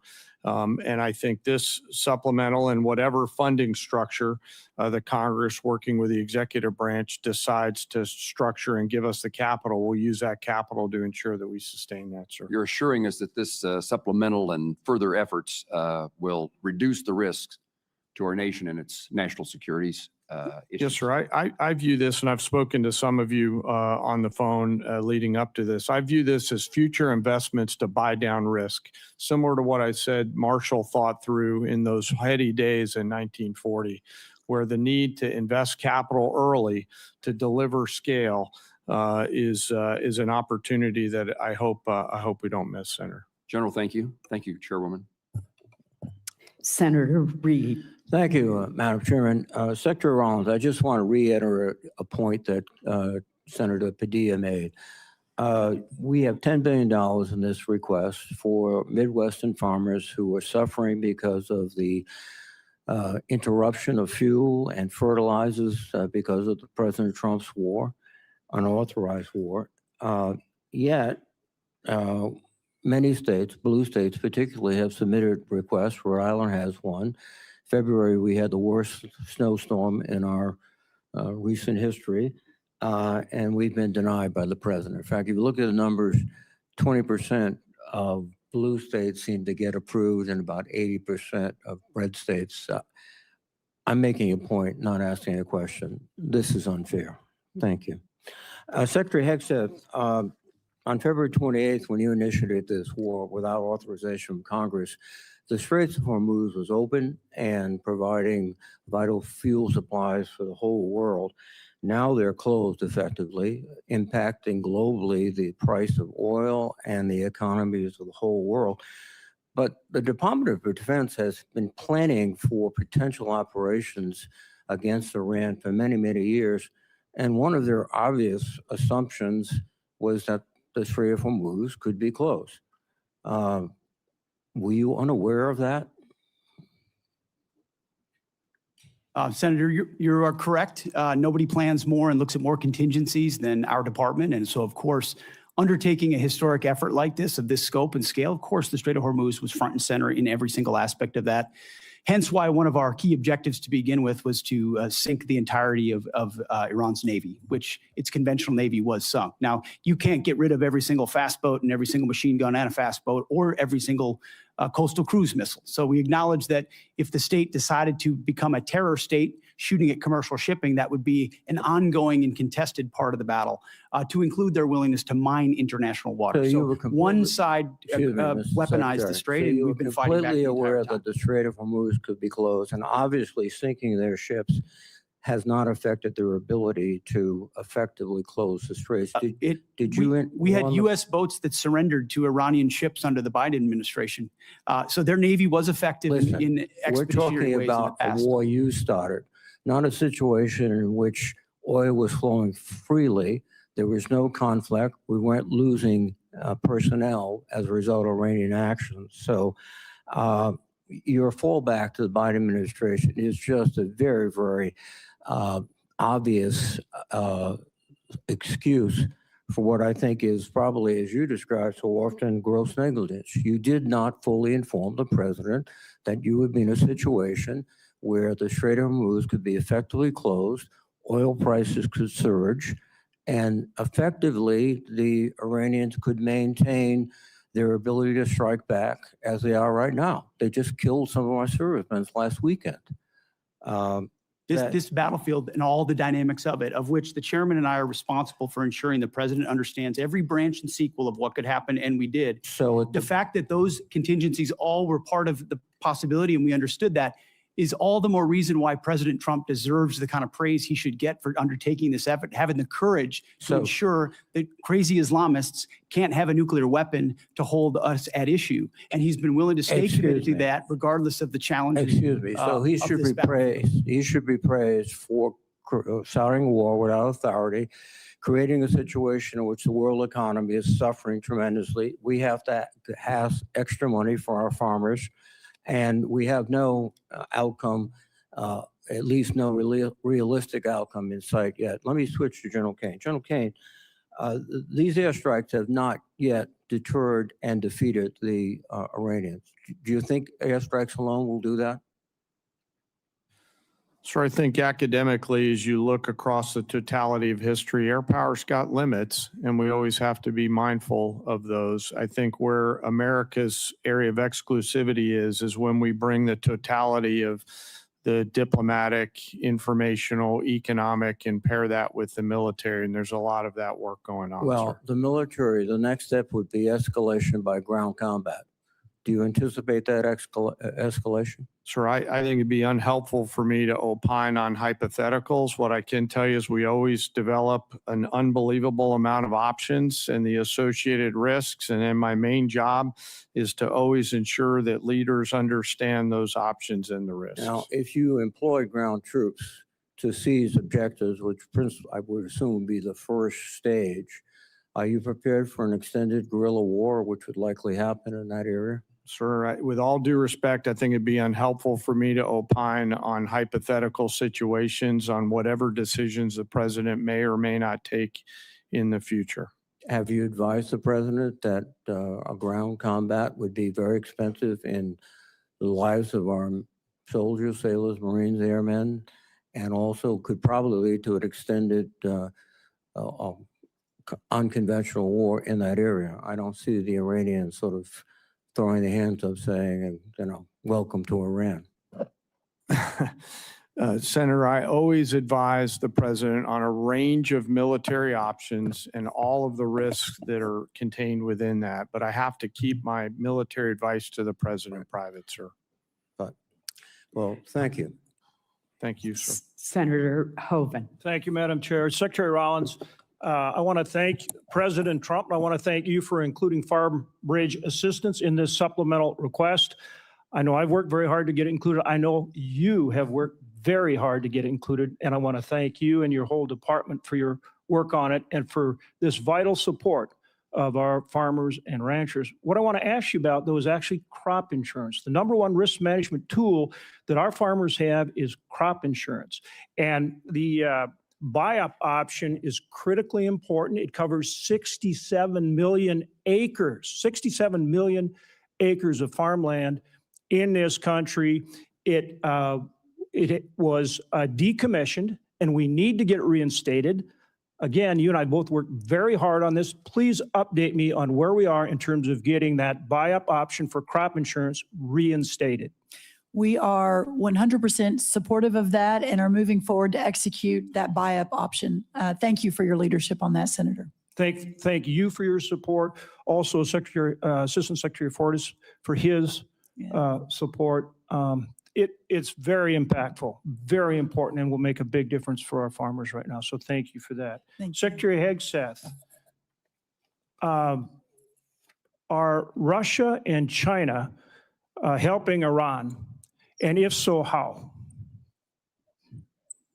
Well, Senator, as the chairman alluded to, there's definitely adversary alignment, attempts to do so. And there are many ways that we deter that, some of which are, and the depth and extent of it ought to remain classified, and it should. But there are ways in which both of those countries are limiting at different levels, enabling some of the things Iran is doing. Yes. General Kane, would you like to add? Sir, I'd rather not opine on the specifics because that would divulge what we know, and I never want the adversary to know what I know. I just want to know it. And hopefully we'll get a chance to do that in the Yes, sir. skiff. Yes, sir. Happy to do that in the skiff, sir. This relates both to the funding, but also again to how we achieve our objectives with Iran. Starting with you, Secretary, can we get to the point, and we're seeing continued, I think, improvement and progress on this, but essentially where we can work, and hopefully our allies they need to step in there with us, but where we get to the point where we can operate in the Strait of Hormuz, but keep Iran blockaded. We're continuing to get better at that, but that's how they'll never do anything that they say they're going to do. They've proven that over and over. We have to keep the pressure on. But if we can do that effectively, we keep the pressure on and achieve our objectives. Tell us where we are in getting that accomplished. Senator, I think that's a really good point. That's effectively what we did to create the pressure that led to the circumstances of the MOU, which was we're running a route where ships, and we did it covertly in cooperation with Gulf countries and others who were willing to take some of the risk with our protection and then maintain the blockade. So effectively, Oil's coming in and out, oil prices are coming down, but our blockade is staying and the pressure is mounting on Iran. That's something we Right. have done and can continue to do. We moved into an MOU where Iran said we won't shoot at shipping. And then the IRGC turned around and decided to start shooting at commercial shipping again. At which point the president, I mean, as he should, cannot tolerate that. And so we respond, as he said 10 times, you shoot at ships, we're going to shoot at you overwhelmingly, which we have been doing now for, I believe it's a 10th consecutive evening. So consequences come with the willingness to shoot at commercial shipping. Our blockade has been reimposed and is effectively impenetrable. We got seized a ship inside the Arabian Gulf as well. So there's a lot of different angles to it, a lot of levers we can pull, and ultimately a lot of the strikes that Admiral Cooper and CENTCOM have been undertaking are taking Iran's ability to see and sense away in the Strait of Hormuz, which has tactical benefits for us. And that's what this funding is about. This funding is about making sure that we and our allies can operate in the Strait of Hormuz, which helps bring down energy prices for every single American consumer, and that we force Iran to meet our objectives. Isn't that what this package is all about? This is a peace through strength package. Right on. That's what 1.5 trillion has always been about, a generational investment at as the chairman alluded to, a step change moment. We need to be able to do it at speed, at scale, with autonomy, with AI, with exquisite high cost and low cost to be ahead and stay ahead so that you're not just able to do what we need to do in the Strait of Hormuz, but deter adversaries like Russia and China from getting involved in future contingencies. And just General Kane for any follow-up that you would like on that issue. Sir, I wouldn't have anything to add. Okay. Again, thank you, and thank you to all of our men and women in uniform. We appreciate them so much. Senator Shaheen. Thank you, Madam Chair. Secretary Hegseth, since you last testified before this committee, we finally received the spend plan for the $400 million FY26 appropriation for Ukraine security assistance. This funding was passed back in January, and now there are only 3 months left in this fiscal year. And while I appreciate that we now see what most of the funding is intended for, I just heard from the CEO of one of the manufacturers of the defense articles that are contained in the spend plan that they not only haven't received funding, but they haven't even seen a contract. So when are we going to see a contract for those defense articles that are contained in the spend plan for Iraq? Or I'm sorry, for Ukraine. For Ukraine. Senator, I'll have to get back to you on the specifics of the timeline of that. I'll talk to our policy shop as well as the UCOM commander to determine where that's at. Well, you've told this committee that you've barely spent half of the $150 billion in reconciliation funding. And if you still have $75 billion available, why are you asking the American people to absorb the cost of a war they don't support instead of asking for transfer authority for unspent reconciliation funding, especially if you can't even get $400 million in Ukraine funding out the door? As I mentioned earlier, Senator, that money from the One Big Beautiful Bill is otherwise allocated to the rebuilding of our military with priorities of the president like Golden Dome for America and hypersonics and other munitions investments that we made up front as we tried to adjust the Biden budget into an America First budget. And so reallocating that away from those priorities is robbing Peter to pay Paul. Those are allocated to rebuild. But my point is, and ultimately we're committed if you can't to spend this it year's on a agenda. timeline that makes sense, why do you need to come back and ask for more money? Wouldn't it be better to spend money that you already have? And one of the things I noted was, or at least I think that this supplemental doesn't include funding to repair damage to our bases or to our military infrastructure in the region.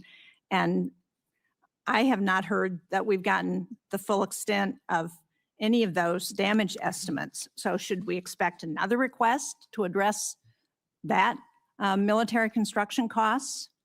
And at what point do you stop asking Americans to foot the bill for a war they don't support on top of an inflated budget request and billions in reconciliation funds that you still haven't spent? Well, Senator, I obviously don't agree with your characterization of that. But I ultimately- appreciate that, but you didn't ask, but I want you to answer my question. I know you don't agree with my characterization. I don't agree with yours either. Well, one of the reasons I take issue with that characterization is something that Senator Durbin said when he talked about Ukraine and he talked about winning. And I appreciate as much as anybody winning a war. but I sit in front of a committee that wants to talk about winning a war that's been going on for 4 years and talks about strategic defeat of a conflict that's been going on for 4 months to prevent Iran from getting a nuclear bomb.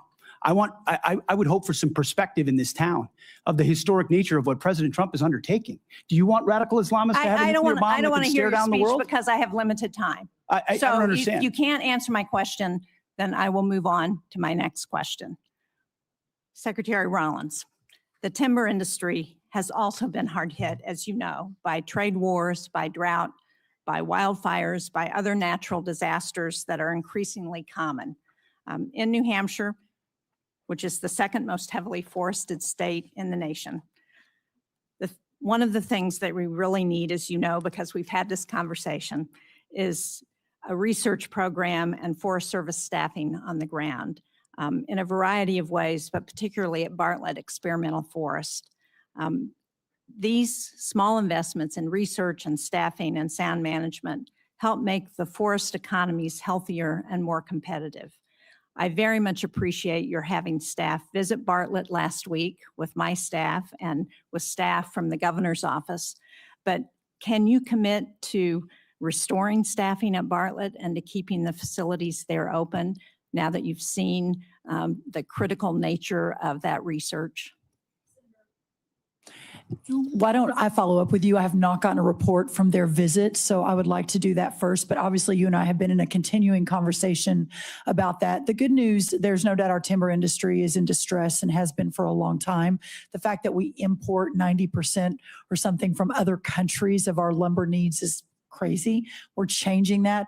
But the good news, we had more board feet sold last year than any time in 30 years. This year, we're going to exceed that target again. So we're making the right moves on this, but there's no doubt that research is important to that, as we've discussed. And I'll follow up with our team, and then we'll reconnect. Thank you. I appreciate that. As you pointed out, research is critical to ensuring that the timber economy continues to be successful. Thank you, Madam Chair. Senator Kennedy.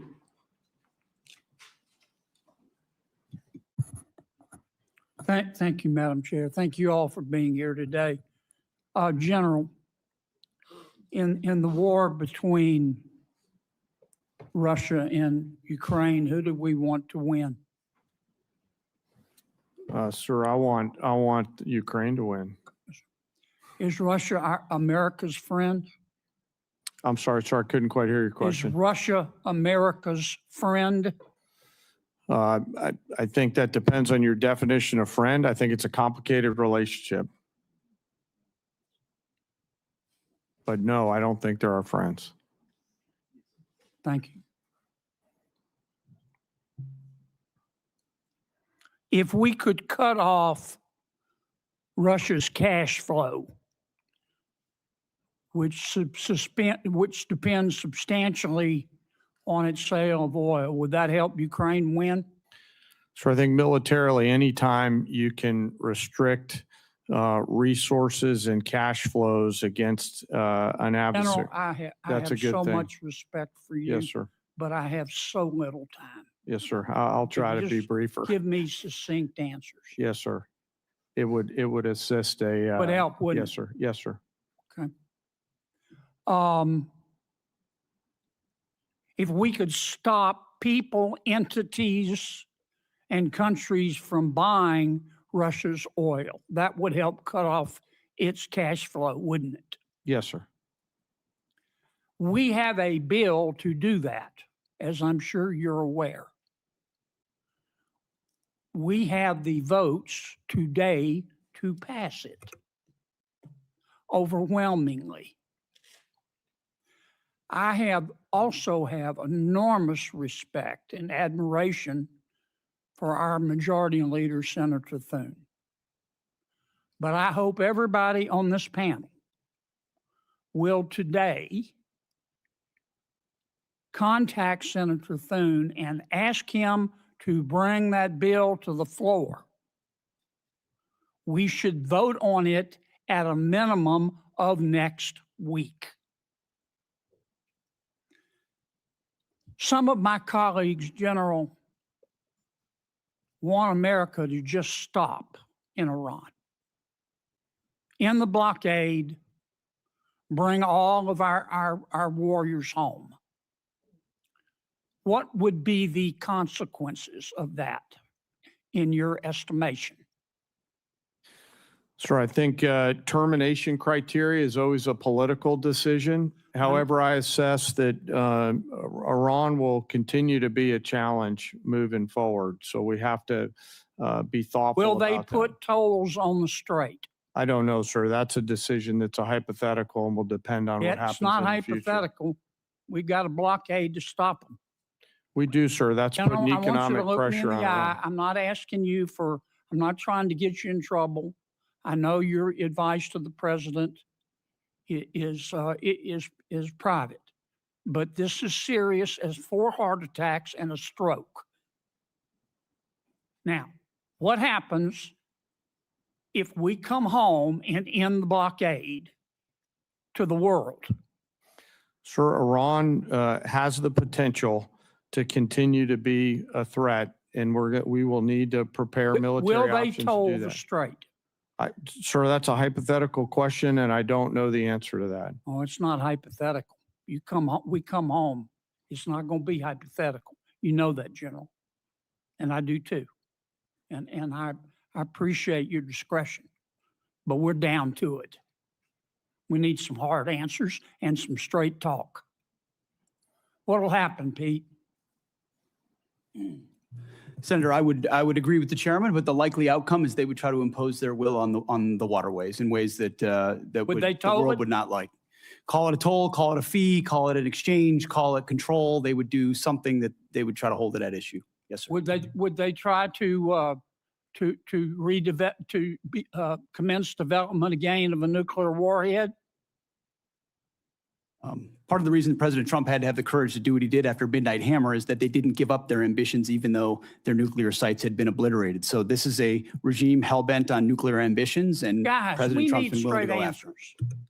We need straight answers. Do we have the ability to destroy whatever is underneath Pickaxe Mountain? Senator, a lot of our capabilities are classified, but if anybody in the world can reach anything on God's green earth, it's the United States military, the most powerful military in the world. It's all about options and trade-offs. All right. I'm going to take a little extra time because others got it, Madam Chair. I won't abuse it. Secretary, are shrimpers farmers? Absolutely, yes. There are farmers of the sea. Are oyster harvesters farmers? Yes. In this USDA, They yes. having to compete with other countries who grow oysters and shrimp in a ditch and shoot them full of antibiotics? 100% yes. And if you eat too much of that foreign shrimp and oysters, you'll grow an extra ear, won't you? I'm not sure about that, but I know it is not good. And I also know we Why import aren't we 90% of our inspecting shrimp. the shrimp and the oysters from abroad? Well, it goes much larger than that. Why are we importing so much from abroad, which goes to the president's trade agenda? I'm in big trouble. Yes, you are. Guys, look, we need straight answers now. We're down to it. Senator Merkley. Thank you, Madam Chair and Secretary Rollins. I appreciate your partnership on addressing several issues in Oregon, and I sent you information about a couple others, and you responded. Appreciate it. We'll follow up on the research service. We'll follow up on the concern about in-kind contributions serving as a match. But I particularly need your help on the fire funding. And I know you've indicated how important that is. Where we stand now is that the Senate seems hamstrung, that they're seeking to have OMB give them a number on that. Various sources say the number is probably about $5 billion. I don't really care if it's 4.5 or 5 or 5.5. The point is that folks here, senators, are asking for a number from OMB in order to go forward. And when we're looking at the fires right now in my home state's the epicenter of the highest risk in the country. So can we get your help to get that number and move this process? Yes, absolutely. It is of paramount importance, especially in the middle of fire season right now. Thank you so much. Thank you. And Chairman Kane, I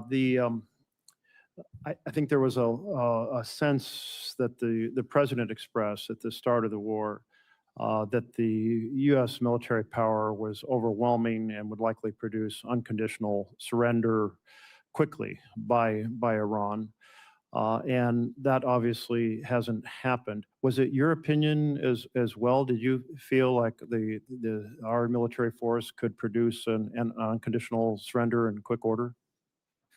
Sir, I won't, with due respect, I won't share my private advice to the president. What I will assure you and the American people is I always speak truth to power and offer an accurate assessment of what my assessment is of both our readiness, the plans and activities that might be undertaken, the associated risks, and the secondary and tertiary considerations that go with those opinions or options.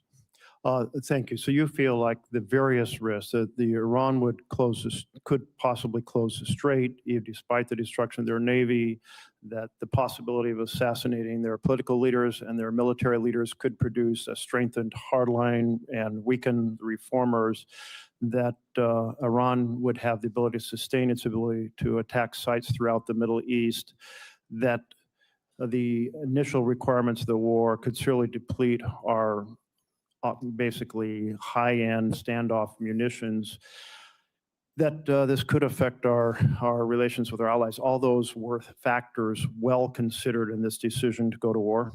Sir, as I said, I won't opine on or share my private advice to the president. I'm not asking about your vice president. I'm asking you, did you understand these issues, or have these become revelations as the wars unfolded? Sir, my job is to understand all of the considerations that go into the carefully considered use of military power. Let me ask you this then. Yes, sir. So I understand why you don't want to respond, but these are all massive risks that seem to be poorly weighed in the beginning of this misadventure. Currently, there are reports that we have hit the Banji desalination plant that provides water to about 20 villages or about 10,000 people, and we also damaged the desalination plant at Keshim Island. Were these deliberate targets by the United States? Sir, I'm not aware of those as being particular targets, nor am I aware of those reports, and I'll have to go back and get back to you on that. If you could, I'd appreciate that. You are aware that infrastructure that civilians rely on to survive is not generally considered legitimate military targets? Sir, as you know, we have a robust process which considers a target that goes through a system that looks at a variety of considerations to include what you're alluding to around both purely civilian or dual use targets. Great. I have trust and confidence in CENTCOM that they're looking at the range of those things on a daily It basis. sounds like you are assuring us that we will, the United States, not target, even in retaliatory sense, infrastructure that is generally considered to be primarily for civilian survival. So as I mentioned, we have a robust process, and we have the most professional military force. It'd just in the be world that nice to have follows you the say law. yes, because this It is follows the international law. Yes, If sir. you It follows understand the the law. international law. I do, sir. I've got a Okay. lot of lawyers that help me understand. it. Thank you. Yes, sir. And will you get back to us on that Yes, sir. question of Of whether we course. targeted the Yes, sir. desalination plants? And Of if so, why? My time's up, but I do want to express encouragement to look at what the negotiators have put forward, or advisors, as to whether a 10-day break could facilitate returning to dialogue that might find a path forward. Senator Hyde-Smith. Thank you, Madam Chairman, and I want to thank all three of you for being here today. I am going to direct my first question to Secretary Rollins, and again, I want to commend you publicly for the outstanding job you're doing at USDA. You know, this is my world. As former Ag Commissioner, I hear from a lot of producers in Mississippi, and they are so pleased with your performance, and that is just truly genuine right there. But I'm pleased to see the administration's supplemental request as for ag producers, because before I comment on that, I just want the entire committee and administration to take note of the tremendous timber losses as well in places like Mississippi due to winter storms and the tornadoes we've had there. It is significant, and I certainly look forward to working with you with the concerns of the timber sector. Regarding this supplemental, you know, our row crop producers, as you've mentioned in your opening remarks, they are truly in a serious situation. I've talked to multi-generation farmers back home who are the best of the best that did not even plant this year because they could not make the numbers work. And producers in Mississippi and nationwide, we continue to face these economic conditions. They're not going away anytime immediately or soon, but we've seen the commodity prices drop and the input costs just go through the roof.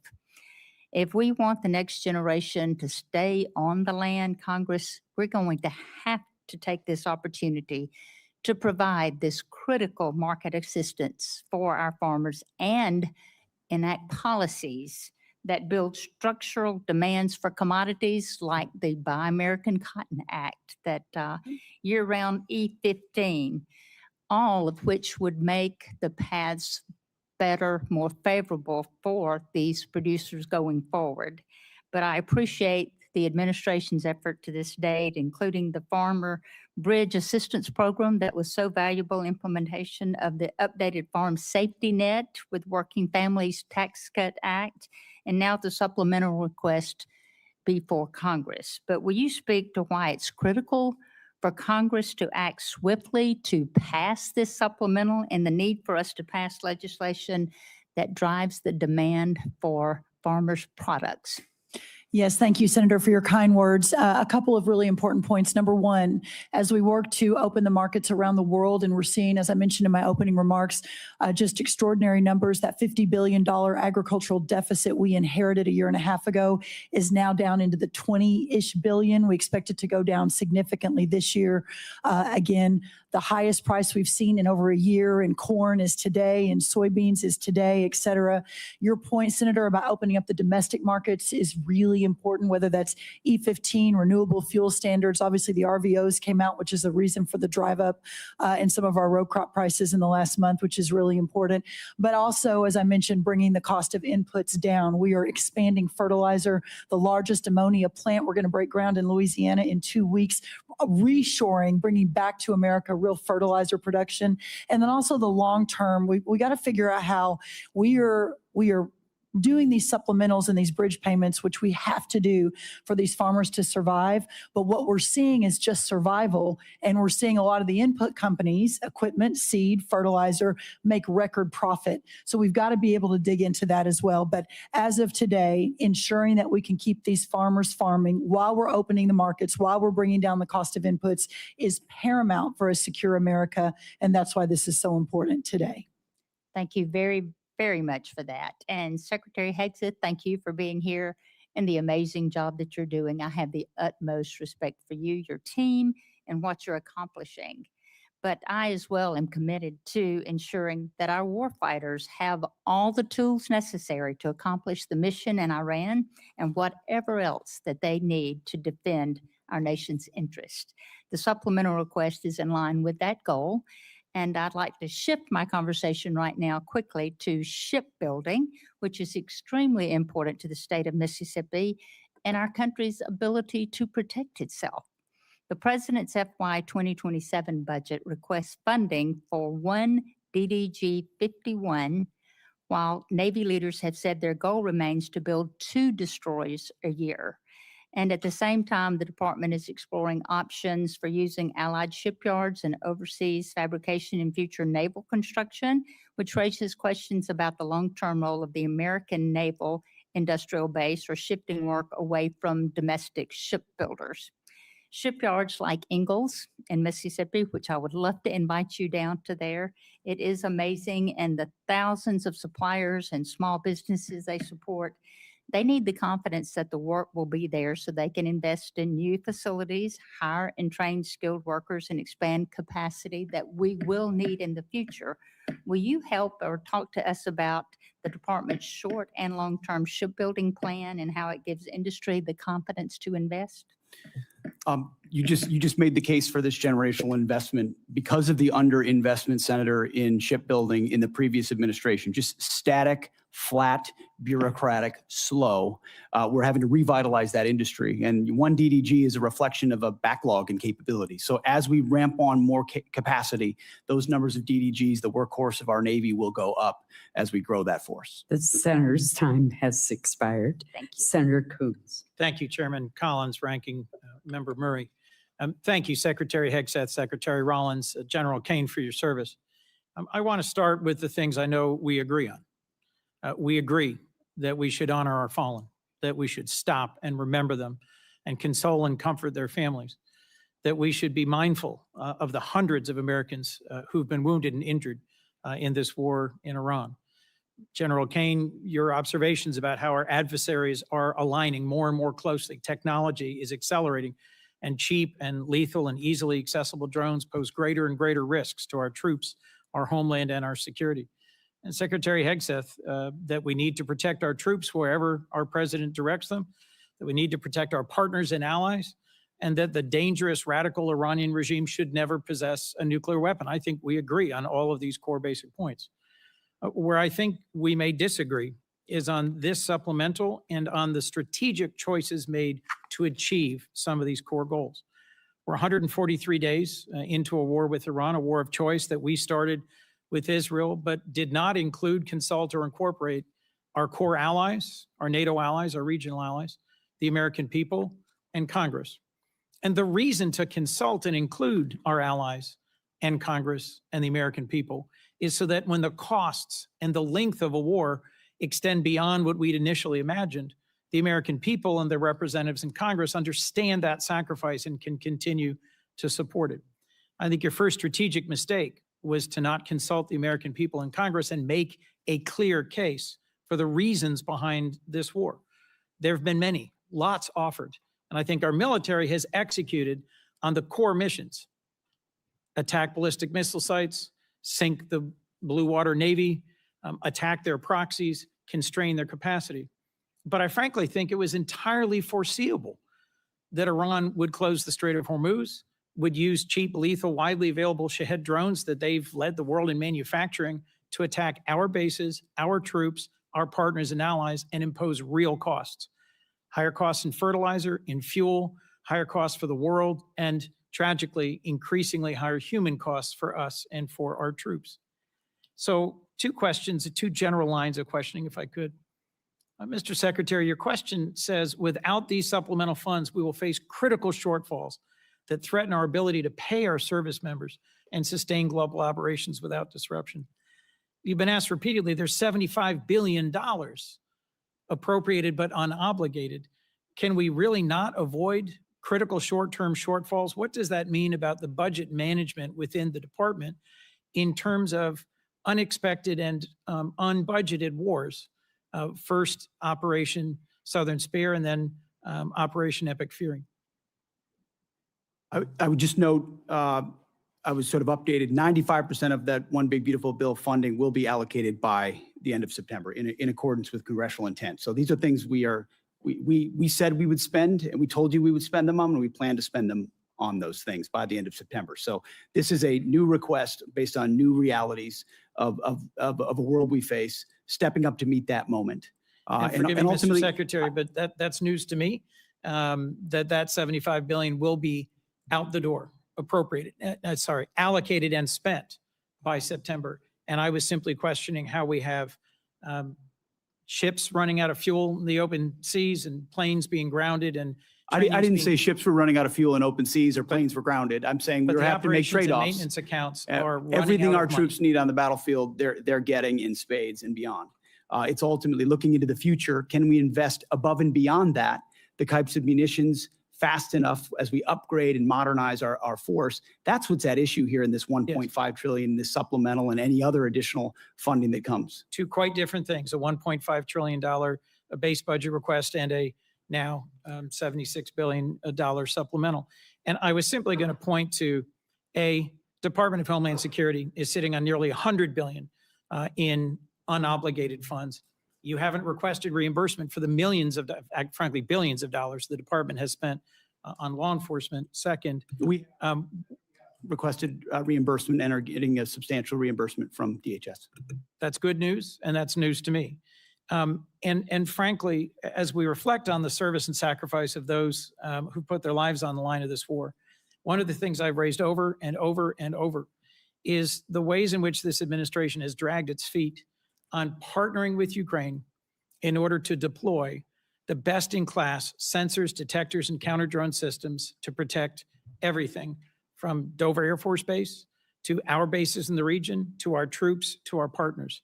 I want to see you focus on accelerating the defense of our troops and our nation, focus on accelerating the defense of our troops and this region, and a strategy that has a real chance at succeeding at the goals that we agree on. Because the strategy followed, I think, has no credible likelihood of success. Senator Britt. Thank you, Madam Chair. Appreciate all of you being here today. So since the beginning of the Putin's aggression into Ukraine, this body has passed 5 supplemental bills funding different portions of that war.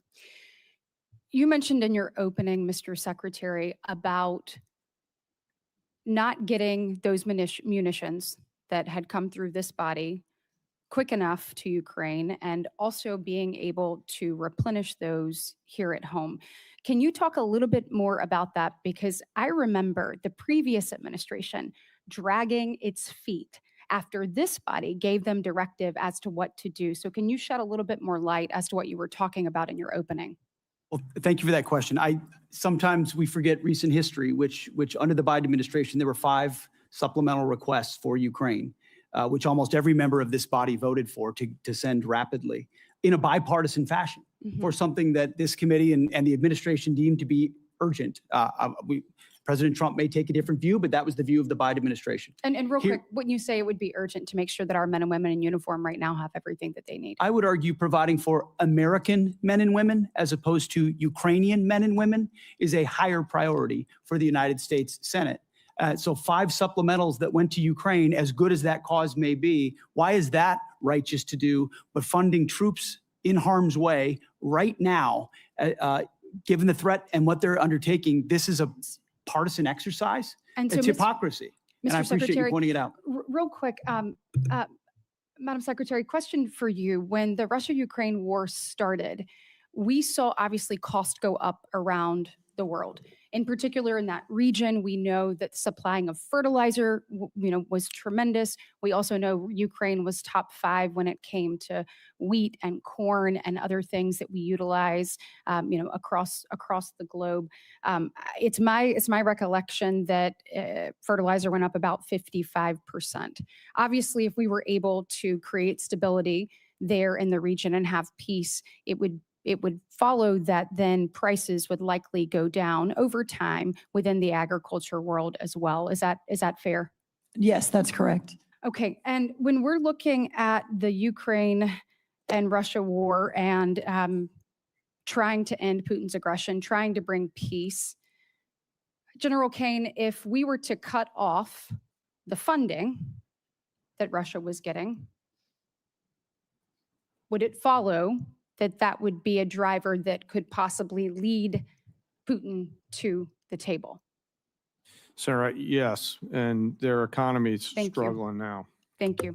And we also know, I saw reports this weekend that it is said that possibly Russia and China, which I know you can't comment on right now, but are actually helping Iran, whether it is targeting our troops, funding, and other mechanisms. So a thing that we could all agree that ending that would be helpful. I want to just echo Senator Kennedy's comments that I think the sooner we can get this bill on the floor and passed, it'd be huge with regards to Russian sanctions.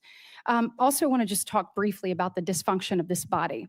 So my question is for you, Mr. Secretary, and you, General Kane.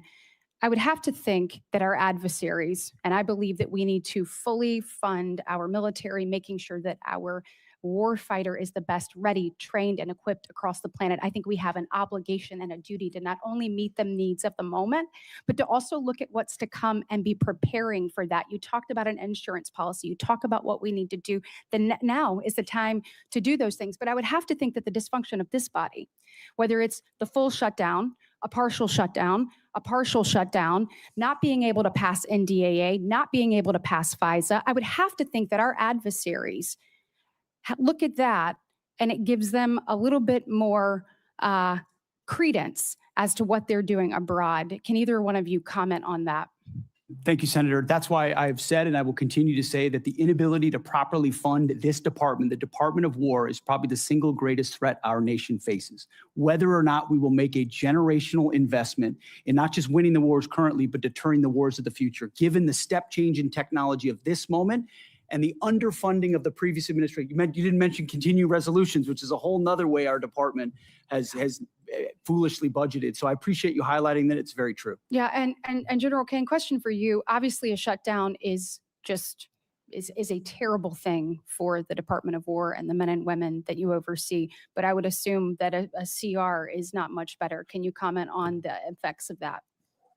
Ma'am, the department's done a lot of work to bind together founders, funders, and fighters as we look to the challenges that we face in the future. And a CR would hurt badly the effort to properly arm the joint force. I hope we can work together to do the right thing. Thanks. The people are depending on it. Senator Schatz. Thank you, Chair. Thank you, Secretaries and General, for being here. I want to start by paying my respects to First Lieutenant Tyler Feehan of Eva Beach, Hawaii, who was among those killed in Jordan this weekend while serving our country. His courage, selfless dedication, and unwavering commitment to duty reflect the very best of our armed forces. We extend our deepest condolences to his family, his loved ones, his fellow service members, and remain forever grateful for his sacrifice.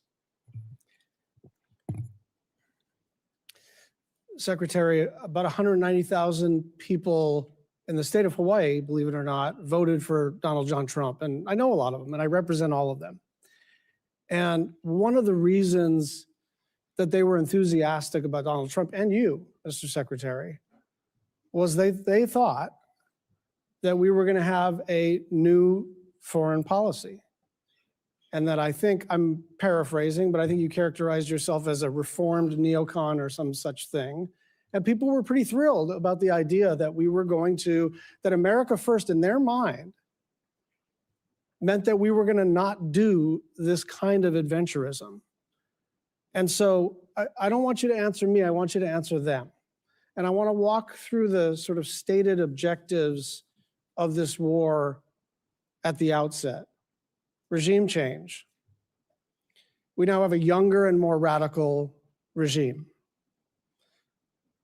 Depleting, eliminating their conventional missile capability. It's true that we've depleted their conventional missile capability. It's also true that anything the Department of War sets out to do, it usually succeeds at. So the question is not, do we kick ass? It's when do we decide to use kinetic engagement to extend our power across the globe. And it's clear that Iran still retains enough conventional missile capability to attack our bases and our interests in the region. Now, it's true that the Blue Water Navy is destroyed. It's also true, and you know this, that the IRGC has something that you may not call a navy, but it's got capabilities to touch us with drones and missiles and lay mines in the Strait of Hormuz, preventing their nuclear capability. It's also true that if you bomb the crap out of a place, they're going to have less capabilities by the end of it. But it's also true that we have not eliminated their nuclear capability. And whatever duration we've set them back actually pales in comparison to the, and I'll say it, the Obama nuclear deal, which we did without having to put our people in harm's way. And then the last objective, which has become a new objective, is open up the Strait of Hormuz. But the Strait of Hormuz was open before this war started. And so you tell my constituents why this war is going so well. I think you did accurately portray me as a reformed neocon, and members of our generation in Iraq and Afghanistan watched administrations on both sides try to project some remaking of a society in the image of America that spent thousands of lives. I mean, in Iraq, 15, I don't know the exact number, but tens of thousands between Iraq and Afghanistan, men and women lost. President Trump said we're not fighting stupid wars like that again. And he hasn't. That's why we haven't been trying to remake Iranian society, but simply in a realist, America first way, ensure they never have a path to a nuclear bomb, full stop. And he has said as a candidate, and he said as a private citizen, Iran can never have a nuclear weapon because radical Islamists with nuclear weapon will wield it over our head in perpetuity. Secretary, so President Trump ran on fighting wars differently, and we're doing so overwhelmingly. And he was very clear as a candidate that Iran can never have a nuclear capability. So I think he's directly on par with exactly what he said he wanted. Here. I think we're understanding the limits of air power here, because we're basically at a stalemate. Someone says the Strait of Hormuz is closed, and we say, well, we got a naval blockade, and we're just going to see who blinks first. And the truth is, in order to sort of change the balance here, change the equation here, some kind of escalation would have to be considered. And if you're taking that off the table, then we are in a holding pattern. And I go back to the original 5 objectives, and none of them have been met. Some of them have changed, but none of them have been met. And with gas at now 402, with the Brent crude hit 90 today, up from 70 2 weeks ago, gas up about $1 nationwide, about $1.50 in the state of Hawaii. People want to know, why are we even doing this? Senator Fisher. Go ahead. Thank you, Madam Chair. Secretary Hegseth, I appreciated your perspective on the focus on the 4-year war in comparison to a 4-month war with a nuclear adversary. And I thought it was very well said. Thank you. If we want to support Ukraine going forward, I think the best way to do that is to dramatically increase munition production. And we need more interceptors. We have to be able to move forward. So do our allies and our friends. And let me emphasize that this supplemental does that. This is what we're talking about here today. It's one of the things that we're talking about. As a member of the Armed Services Committee, one of my priorities for over 5 years now has been on munition production. General Kane, what happens if Congress doesn't fund this $21 billion request for additional munitions?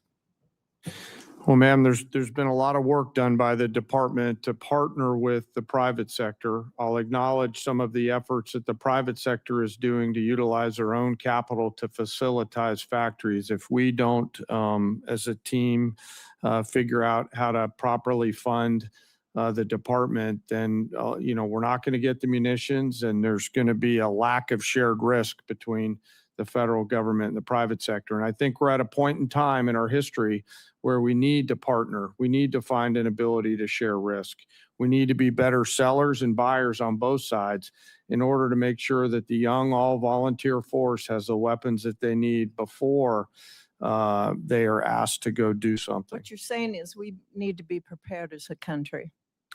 Yes, ma'am. And I hope, as I said in my opening statement, that we will find a way to make sure that we seize this moment in this time in history to ensure that we've got the right mix of munitions, high, low scale, autonomous. What's your plan B if the supplemental doesn't pass? What's plan B? Ma'am, we will always figure things out. We will always have contingencies. We will always determine a way to create multiple simultaneous dilemmas for adversaries around the world in order to create time for us to do the work that the Congress and the department needs to do together. As you've heard me say a number of times in our posture hearings on armed services and also in classified briefings, we don't have a lot of time, do we, sir? No, ma'am. That's why I said, if not now, then when? And if not us, then who?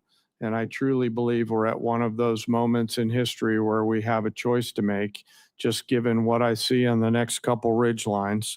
And I encourage us to move forward. Thank you. Mr. Secretary, how would this request scale munitions production and be able to accelerate our delivery times? In the past, previous administrations would sort of send the same amount of dollars into trying to encourage companies to build another factory and add an additional shift.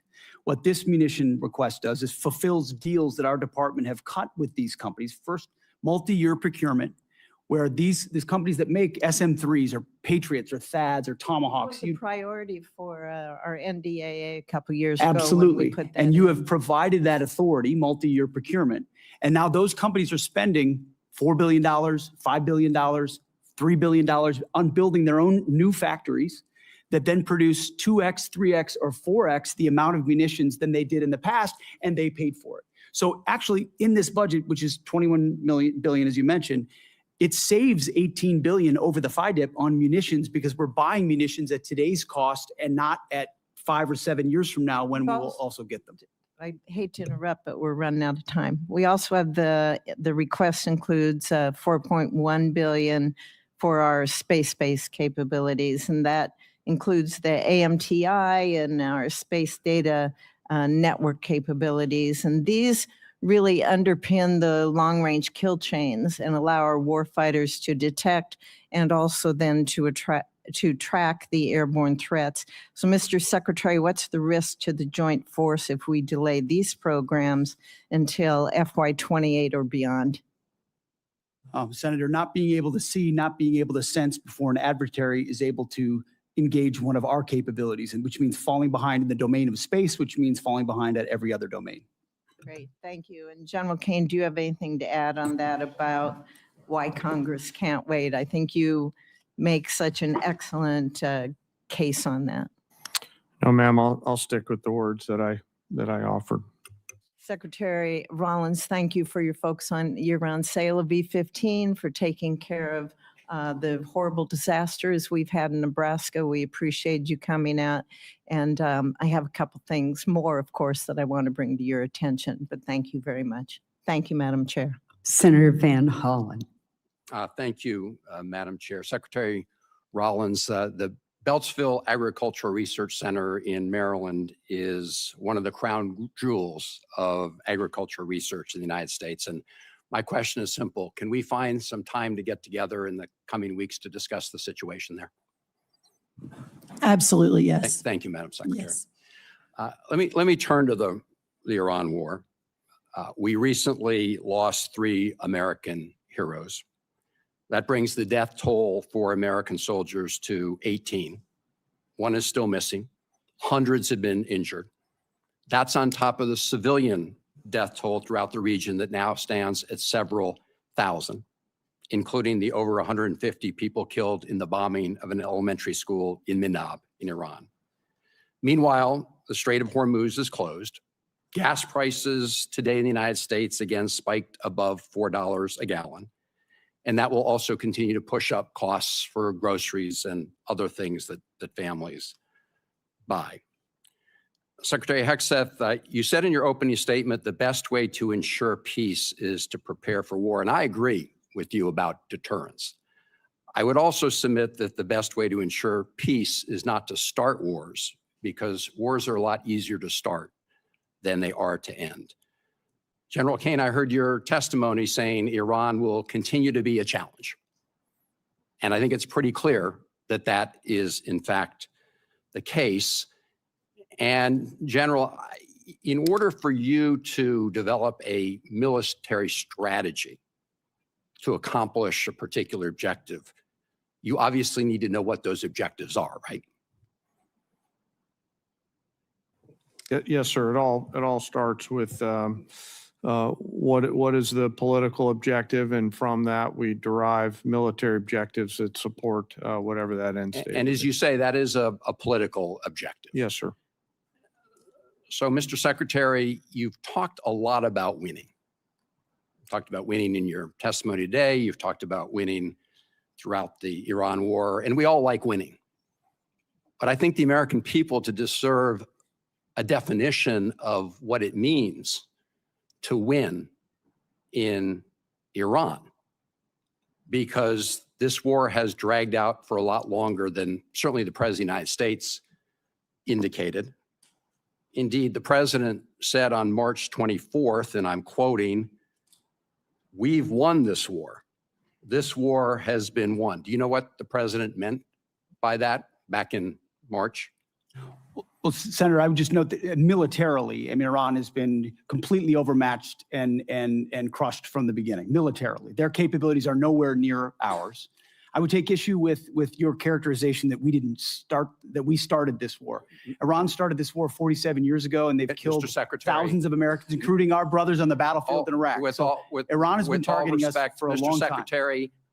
Secretary, we didn't start it, they did. Let me just ask you this, since you said that what the president meant by his statement on March 24th, I think that we had sort of defeated Iran militarily. But that is not the entire objective of this war. I don't think there was ever a question about whether the United States, with its superior military, could destroy a lot of Iranian assets, military assets, or other assets. That was never a question. But when most people think of winning the war, they think that that means the war is going to come to an end because we've won. And the president said back in March that we'd won. So I guess my question to you is, how are we going to define winning? I hear back in March, you said about the Iranians, and I quote, whether they will have a ceremony in Tehran Square and surrender, that's up to them. So my question, Mr. Secretary, reopening the Strait of Hormuz is necessary in order for us to win, right? That's just a simple yes or no question. You asked me what the overarching objective is, and I would say ensuring Iran never has a nuclear weapon. That's been clear from the president from day one. That's why Midnight Hammer was undertaken, to obliterate their nuclear sites. That's why we're watching their nuclear sites. That's why that was a part of negotiations, ensuring that the next generation of Americans don't have to deal with an Iran that wields a nuclear weapon. Since that's what you're leading with, Mr. Secretary, let me just say this. You said after Midnight Hammer, and I'm quoting, our bombing campaign obliterated Iran's ability to create nuclear weapons, unquote. Clearly, that is not the case based on your testimony today. It's also a fact that the DNI, Tulsi Gabbard, testified in front of the Intelligence Committee that it was our assessment that Iran did not intend to restart its nuclear program. The President of the United States, just about a week ago, said Iran has committed not to develop a nuclear weapon, which of course is a commitment they've made for many years. We need to enforce that.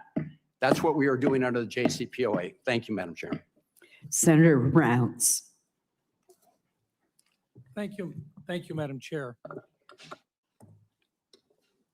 I had the opportunity to serve as governor of South Dakota for 8 years. During that time, we deployed over 5,000 young men and women into harm's way. National Guard members from South Dakota. I attended their departure ceremonies. I attended their welcome home ceremonies, and I attended 31 funerals.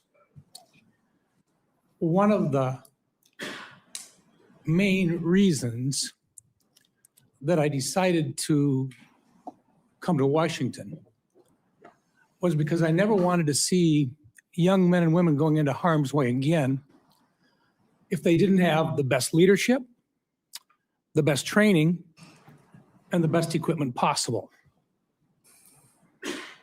Now, this body, the Senate, with regard to the Iranian war, to date, this body has chosen not to impose war power limitations on the president, nor have we pushed for the withdrawal of forces from the theater.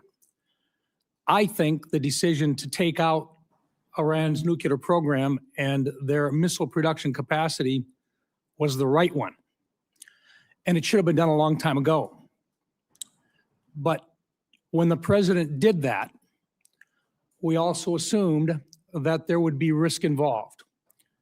And when you put young men and women in harm's way, you want to do everything you can to make sure that you get in, you get the job done, and you get out. I think that's what we talk about. Now today, it has been since February that we now have the Iranians that are shooting back.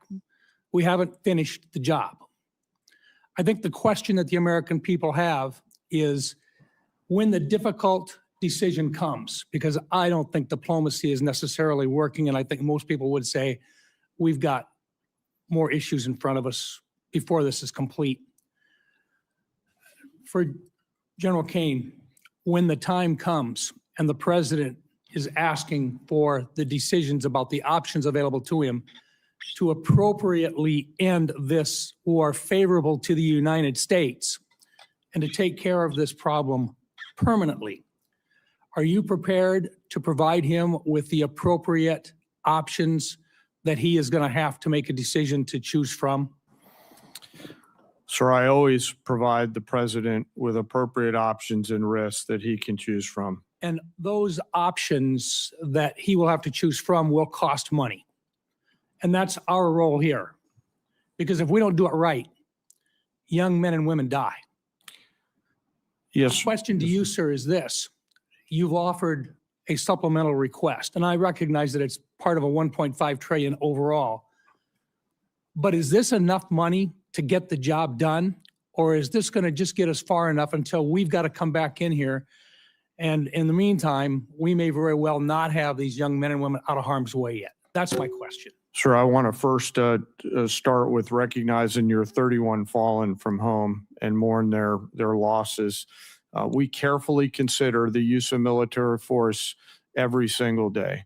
And the most important thing that I do is make sure that the president and the other leaders understand the risks and carefully consider the Dover test, a place you've been many times. And that is, are we willing to go to Dover, as we will tomorrow, to bring back the fallen? I can't answer the question on what it will cost because the enemy has a vote. What I'll commit to you as this plays out, we'll make sure that the Congress is informed. But because I'm not quite sure how this is going to play out yet, it would be unwise for me to comment on what a future cost may or may not be, depending on what they choose. Then, General, you will provide a plan to Congress at whatever the appropriate classification level is on what resources are required to execute what the president's intent will be to successfully end this conflict. Sure, I will always make sure that, as we have, that we're moving data as appropriate to Congress. Yes, sir. Okay. Let me come back in just in terms of follow-up on this a little bit. Some have criticized Operation Epic Fury for expending many of our munition stockpiles.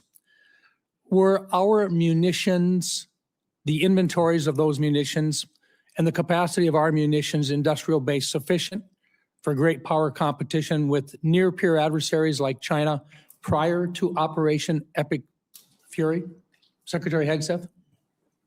Senator, as I laid out, because of the previous administration, funding shortfalls, munitions transferred to Ukraine and not replaced, and then ignoring threats, it built a lot of risk that requires this kind of investment. So you look at the 67 billion alongside the remainder for 1.5. That's the kind of generational investment that not just matches peer adversaries but far surpasses them, which I think is your expectation. Having been to those ceremonies, which is mine, having been to them and going to them, is that we give everything possible to the warfighter that they deserve. Senator Heinrich. Thank you, Madam Chair. Thank you. Thank you, Madam Chair. General Kane, our military is the best in the world, and so I don't think any of us should be surprised with the technical execution of its attacks on the Iranian regime's forces. They've been flawless. What I don't want us to confuse is flawless technical execution with long-term strategic success. And I think one objective that is relatively modest, because it puts us back to where we were when we started this, but nonetheless is incredibly important as a critical objective, is that I want to see the strait open again. And I want to see it open where shippers can transit that strait without being extorted by Iran. And I would love to see that before our commercial and other oil reserves are exhausted because of the impacts that will then have on the pocketbooks of American families. Is that a reasonable objective, and is it one that you share? So I'll defer on the military objectives to the political leaders who set them. What I can tell you is U.S. Central Command is working hard to ensure that Iran cannot terrorize the southern flank down there, and they're doing so every single day and night. And you and the rest of the Senate would be proud of the actions and activities for the forces that are down there. The character of war is changing, though, like I said in my opening statement. And so there's a variety of mixed munitions that are down there coming at the commercial traffic. But I would like to be clear and unambiguous with you and the rest of the Senate and the Iranian forces. They have a choice to make, and they should knock it off. I have no doubt I would be incredibly proud of the actions of our service members in this conflict. And I hope we can achieve that kind of strategic objection on the timeline that obviously avoids the worst impacts of the limitations of commercial oil supplies right now. Secretary Rollins, I want to shift gears. One of the things that you mentioned in your opening statement that we appear to agree on is that there is simply too much consolidation in a number of agricultural sectors. You mentioned fertilizer and seeds, but in particular, I want to talk about the meatpacking industry because in a previous Trump administration bailout, about $90 million went to the corrupt Brazilian meatpacker JBS. I think that Congress really intended those funds to go to American ranchers. So I want to ask you, what are you going to do this time around to ensure that the proposed relief dollars that we're talking about today, that those funds go to American producers instead of to the very foreign corporations who have created the business model where ranchers bear the risk and meat packers reap the profits? Well, that's right. And we're obviously at a 75-year herd low. There are a lot of reasons for that, but working to solve for that. Number one, the Department of Justice is investigating right now significantly the four, but especially the two foreign-owned. Number two, USDA is investing significant funds in deconsolidating packing and supporting mid-size and smaller packers around the country. I know that wasn't your question, but just to answer the bigger question, which is a really important one. But from my perspective, what the Trump USDA 2.0 has been hyper-focused on small and mid-sized farmers and ranchers. We have worked really hard on the $40 billion that has already moved through to make sure that that goes to where it is intended, which is not multinational foreign agricultural corporations. I very much support the efforts of the Department of Justice. I think there is a very important antitrust case to be made here. At the same time, I've watched as your department has rescinded 3 important rules that were put in place to protect farmers and ranchers from unfair practices by the large meat packers. Those rules were supported by the American Farm Bureau and the National Farmers Union. Explain that discrepancy to me. Which rules? I'm not The tracking. inclusive competition and market integrity rule, the transparency in poultry grower contracting and tournaments rule, and the poultry grower payment systems and capital improvement systems rules. The packers and stockyards, I think is what you're talking about. So we are executing an additional review on that. I think that the point is very well made, that sometimes that inures to the benefit of the larger corporations. As I have begun to make a larger case and a more vigorous case in the importance of deconsolidation, we'll be taking a second look at that. And I would love your input. And I would very much support deconsolidation. Thank you. Senator Houston. Thank you, Chair Collins. Thank you all for being here today. In my brief time in the Senate, I've learned that we're really good at embracing our oversight role, but oftentimes there are many people who don't want to do their jobs in terms of funding the government on time and actually doing the work that we're supposed to do as appropriators. And I'm not for blank checks. I believe everybody should be accountable, but I also believe we should do our job. And now we have a supplemental funding request that we're discussing today. We're waiting on getting an NDAA done.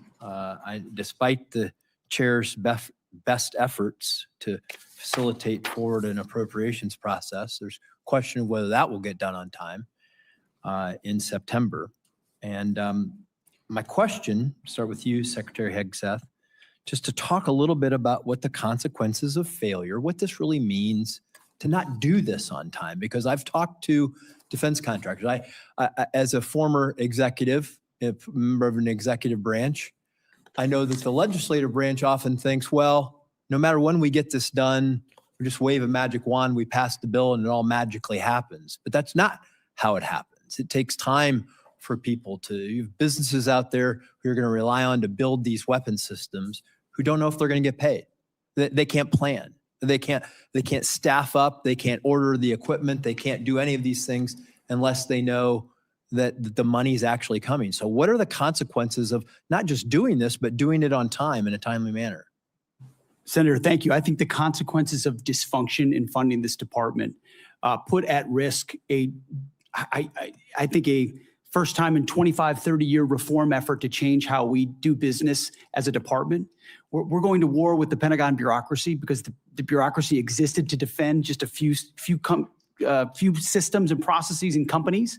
We need all of American industry coming into our department. And if you talk to industry, they've never seen anything like what our deputy secretary and our department are doing right now to run fast at speed. But it counts on this body and others funding this department in a way that can fulfill the deals that we're cutting, that saves the taxpayer tens of billions of dollars and gets weapons to warfighters years and years faster than we ever have in the past. So without the funding, we put at issue all those deals, all the reforms, all the ways in which we're changing our department to move at the speed of business. So it's not just dollars and cents. It's demand, it's predictability, it's showing industry, we will meet you at this moment. And if we can't get past our dysfunction to fund the warfighter, we put a lot of that at issue. General Kane, same question from a military point of view, not knowing if, when the funding's going to come and us not doing our job on time, what are the consequences to the warfighter? Sure, I'll just add to the Secretary's comments. It'll manifest itself in a range of ways: readiness, capability, munitions, training, cyber, unmanned autonomy. This is why I'm really asking for the Congress's help here, for us to look forward at the next couple ridge lines and to be thoughtful about the moves that we make here. And I understand the environment that we're operating in right now. But whatever structure the legislature and the executive branch determine, we need predictable capital, my investor hat on from my previous life, so that we can go out and procure the capabilities that we need before we need them. And those things are changing. The advancement of small drones and things like that, we're going to have to make sure that we stay very close with the Congress so that as technology develops at a speed that we haven't seen before, that we're staying very close and partnering with the Congress to enable us to adaptively use that capital with the appropriators buy-in so that we're arming the force properly. Well, I can tell you in interacting with the people who are that want to build these new generation of weapon systems, because I think you would agree that we've learned a lot from Ukraine. We've learned a lot from this conflict about how we were underprepared from the standpoint and from a defense standpoint, and that we have to continue to modernize our system, the weapon systems. I think it's very important that we not only do our job, but we do it on time, because you cannot run a Department of Defense, run businesses who are supplying these things without knowing if you're actually going to get funded. Because the whole supply chain, the workforce, everything gets held up when we don't get our jobs done on time. Yes, sir. I used to work in the private sector for a company that was headquartered in Piqua, Ohio. And those leaders told me, your entire job, Dan Kane, is to deliver quality parts, or in this case, weapons, on time with shorter lead times and lower costs. And part of why I'm so passionate about this is because I see how this capital, if the Congress chooses to give it to us, will manifest itself in real combat capability, lethality, and survivability for our joint force. Thank you. And thank you, Secretary Rollins, for coming to Ohio and meeting with all of our ag leaders. It was great. Thank you, Madam Chair. Senator Gillibrand. Thank you, Madam Chairwoman.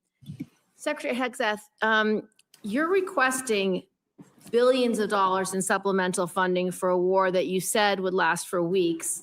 and that the president has no plan or ability to end.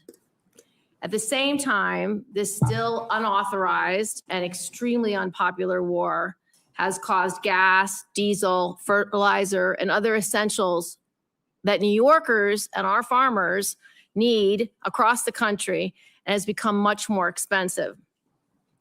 So how do I go back to New York, and what would you say to them who are seeing their health care bills rise because massive cuts to Medicaid?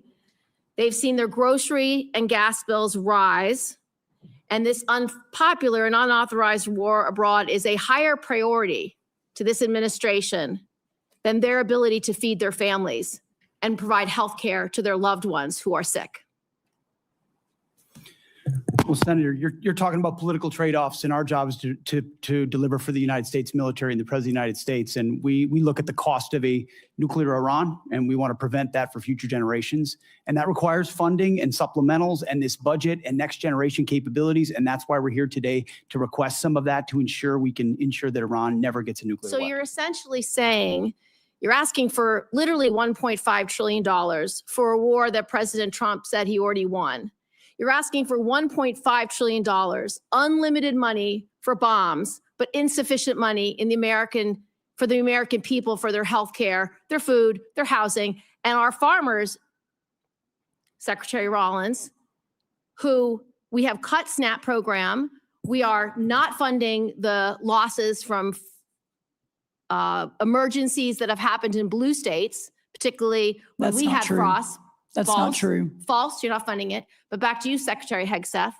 And I would like to You respond to the continue- fertilizer and the Have your gas. chance, Secretary Hegseth. There's no reason to be rude. You are asking for unlimited money for bombs when people can't feed their families. And I don't know how this administration intends to defend those decisions to the American people. Not unlimited bombs, Senator. I'm asking for the right bombs at the right time to ensure we can deter our adversaries into the future. And that's why this is a Okay, generational but see, investment. Mr. And it was the Secretary previous Hegseth, the administration reason why that people didn't are fund this so department. upset, They the didn't reason fund why it. they are so upset with you and this administration is because the words you have used in the past don't add up. About Iran specifically, you said that we had obliterated, quote unquote, Iran's ability to create nuclear weapons. The president made the same claim. Yet 8 months later, in February of 2026, the president launched an active war claiming Iran was within 2 weeks of having a weapon. So when you say two very different things, the American people don't know who to believe or what to believe. They just know they can't afford their health care, they can't afford their food, they can't afford housing, and our farmers are continuing to suffer. So, which is true? Was it obliterated or wasn't it? What's the status? The nuclear sites under Midnight Hammer were obliterated, but Iranians foolishly continued to attempt to pursue nuclear capabilities, which is why we destroyed their defense industrial base and Okay, so many of the other capabilities let's to take- ensure they can't get to a nuclear weapon. See, we're staying laser focused on the objective, and you're trying to make campaign commercials. No, we're and not. that's fine. So listen to this. You also say that you made the missile program, quote, destroyed and made combat ineffective, quote, Iran's entire ballistic missile production capacity. Every company that builds every component of those missiles has been functionally defeated and destroyed, and that the missile program, existing stockpiles were depleted and decimated, almost completely ineffective. So why are there missiles left to hit Jordan and result in the loss of life of our brave men and women? As we stated from the beginning, the Iranian defense industrial base is effectively gone. But they do have underground facilities because they're the world's leading state sponsor of terrorism, and they've spent 47 years trying to hide their missiles under mountains, just like their nuclear capabilities, because they would like to get a nuclear weapon to wield it against us. Of the war to believe, because it's either over or it's not over. It's within 2 weeks or it's not 2 weeks. We have no missiles or we have missiles, and that consternation is why so many New Yorkers are perplexed, stressed out, and find this war to be incredibly unpopular because they don't understand the choices that the president's making. They don't agree with those choices. Secretary Rollins, so you have cut over 160,000 New Yorkers have been kicked off SNAP. What do you have against hardworking New Yorkers, children who need SNAP, and seniors who need SNAP? Well, first of all, diesel is down under Biden versus today, 581 versus 480. Gas is down that from it's over- Biden today, from 484 to 386 today. Fertilizer is down 56% from Biden highs. So Prices this are higher narrative than that when you you are took using- office. Well, All of those prices are higher than when you took office. So you are not that making is life not better true. for That New York is not true, farmers. Senator. And let me tell you what New York is stressed out about is the fact that your state is taking prime farmland and turning it into solar farms. That is absolutely inexcusable. The For New York you to farmers, stand- you will see I have visited that the New York smart farmers farms do two both. times, Do two both. times in Senator's upstate New time York. has expired. Thank Senator you. Bozeman. Thank you, Madam Chair, very much. And thank all of you all for your service to our country and our national security. And I think it's easy for the public to understand how you, Mr. Hegseth, are, your contribution in the position you're in general, Kane, the position you're in, but some don't understand the position that our Secretary of Agriculture is in. I gave a presentation a couple of years ago when Senator Rubio was over here in the middle of it. I was talking about agriculture. You punched me and said, John, always tell them that food security is national security. Now Senator Cotton, who's head of the Intelligence Committee now, is taking his place. He's doing the same thing. So again, what we're talking about today is very, very important to our country. Right now, we're in a generational crisis. Our banks, our economists tell us that if we don't start doing things differently, and the good news is the administration is doing things differently, we're going to lose 20–25% of our farmers in the next 2 or 3 years. I visit almost daily with farmers about the difficult farm economy, wildfires, flooding, all the things we've talked about today. My only concern is that the supplemental is very much appreciated. After hearing the testimony today and the concerns, we might need to look at bumping that up a little bit. But again, we'll discuss that later.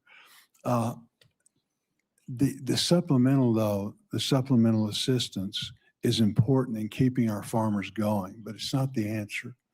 Will you just reiterate again what we're trying to do? We're trying to give farmers a bump, an edge to keep going until the programs that we're putting in place now kick in.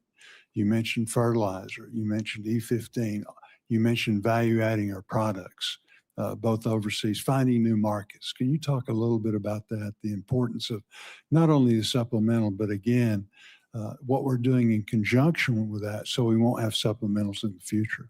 That's exactly right. The effort to bring the cost of inputs down is real. Fertilizer, seed, labor, interest rates, et cetera, number one. And if we can just get inputs back down to where they were in Trump 1, we're going to have a remarkable recovery in farm country. But then you add that to the 19 new trade deals, more coming online every day, the record-breaking exports that we're going to see in a lot of our row crops, but also in dairy and tree nuts and others. That's going to be a game changer. Then you look at expanding the domestic market as you talk about whether E15, obviously all of the biofuels. We've already seen corn and wheat hit record highs or the highest number for the year after announcing the new renewable fuel standard. So we're seeing some pretty incredible movement in the right direction. Then you marry that to all of your work under the Working Families Tax Cut Act, the new reference prices that under the last administration couldn't get a farm bill. You all did that with the president's leadership. The first time we're going to increase reference prices in more than a decade, combined with a $250 billion investment in rural America, the largest investment in rural America in American history. This Congress did that with the White House's leadership. All of that together is going to change the trajectory for the long term of farming and ranching in America. But to get to that point, that's why this supplemental is so very, very important. Madam Secretary, I have a letter from Farm Bureau that I want to put into the record that just outlines requesting relief to sustain America's farmers and ranchers. Secretary Hegseth, General Kane,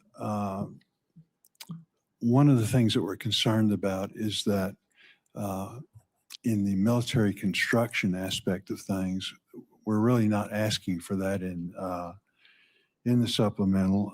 I know that the success of Operation Epic Fury, particularly for our missile interceptors and short-range aircraft, really basing was a large part of that. Can you tell us how we can help you, again, try and plus up our military construction in some way so that we're not going to be faced with this in the future, trying to double up? Senator, I think by Congress finding the ability to meet up to close to our the totality of 1.5 trillion means we're not making the kind of trade-offs this department has made now for decades. Those are the types of things, construction, maintenance, that fall off when trade-offs occur. And so you dig the hole even deeper. And what this budget does, first of all, it fully funds the UPA list, which is the unfunded priority list of PACOM, a priority theater, and then it gets at every single substandard barrack that we have across the department. So we're funding the military construction in a way that we've never done before to get out of the hole that we've had for a while. Very good. Thank you, Madam Chair. Thank you, Senator Bozeman. To the very patient Senator Baldwin. Thank you, Madam Chair and Madam Vice Chair.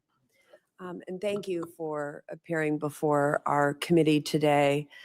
To many I represent and to me, this supplemental request is another example of this administration's misplaced priorities.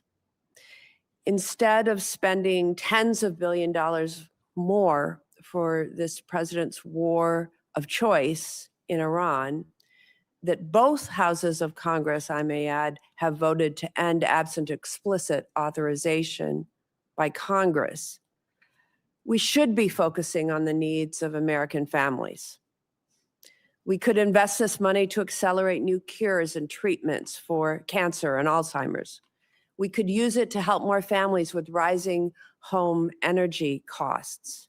We could use this funding to help more families afford quality childcare. We could use this funding to help more kids get free school lunch. We could use this funding to restore health care for working families. We could use this funding to support our public schools and special education. This is a war of choice, and every dollar spent on this war is a dollar not spent helping families afford housing, health care, groceries, childcare at home, investing in the opportunities for the American people.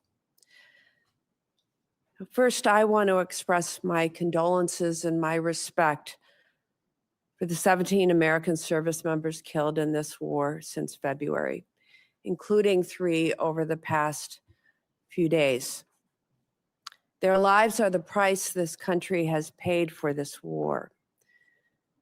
The deadliest day for U.S. forces was on March 1st, when an Iranian drone struck an army facility at Port Shuaibah, Kuwait, killing 6 soldiers and injuring more than 30 others, including soldiers from Wisconsin. Soldiers from the unit stationed at Port Shuaibah told reporters that the facility did not have adequate air defense capabilities. These soldiers and their families believed they were sent into harm's way without the defenses they needed. Secretary Hegseth, what would you say to those soldiers and their families? First of all, that we honor and recognize their sacrifice and what they've given. I've been in touch with at least one of those families on a regular basis and understand the pain of losing a loved one is unfathomable, which is why we greeted them at Dover, and we'll greet those again tomorrow. I would say in talking to Admiral Cooper, the CENTCOM commander, before all of this was undertaken, maximizing defensive capabilities, mostly by moving as many people as possible off the X, which we did in historic fashion, moving almost 90% of Americans in theaters off of where they could be a target, first of all. So bunkers that they would move into, really early warning. on Fort Shuaibah. And I Ultimately, will quote from the Washington Post article of July 12th, Schwebe, this is a quote, Schwebe did not have any of the systems that would take down the one-way attack Shahed drones, and initial security assessments found that the base was not adequately protected, end quote. Soldiers at Port Schwebe have also been quoted in news reports saying that requests for additional medical and drone defense systems were denied prior to the conflict with Iran beginning. Why were those requests denied, Secretary Hegseth?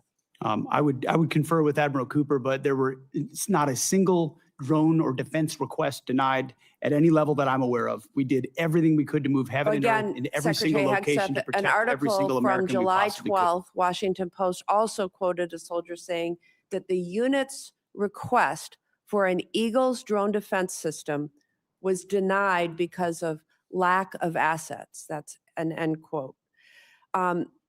U.S. Army Central has conducted an investigation into that attack.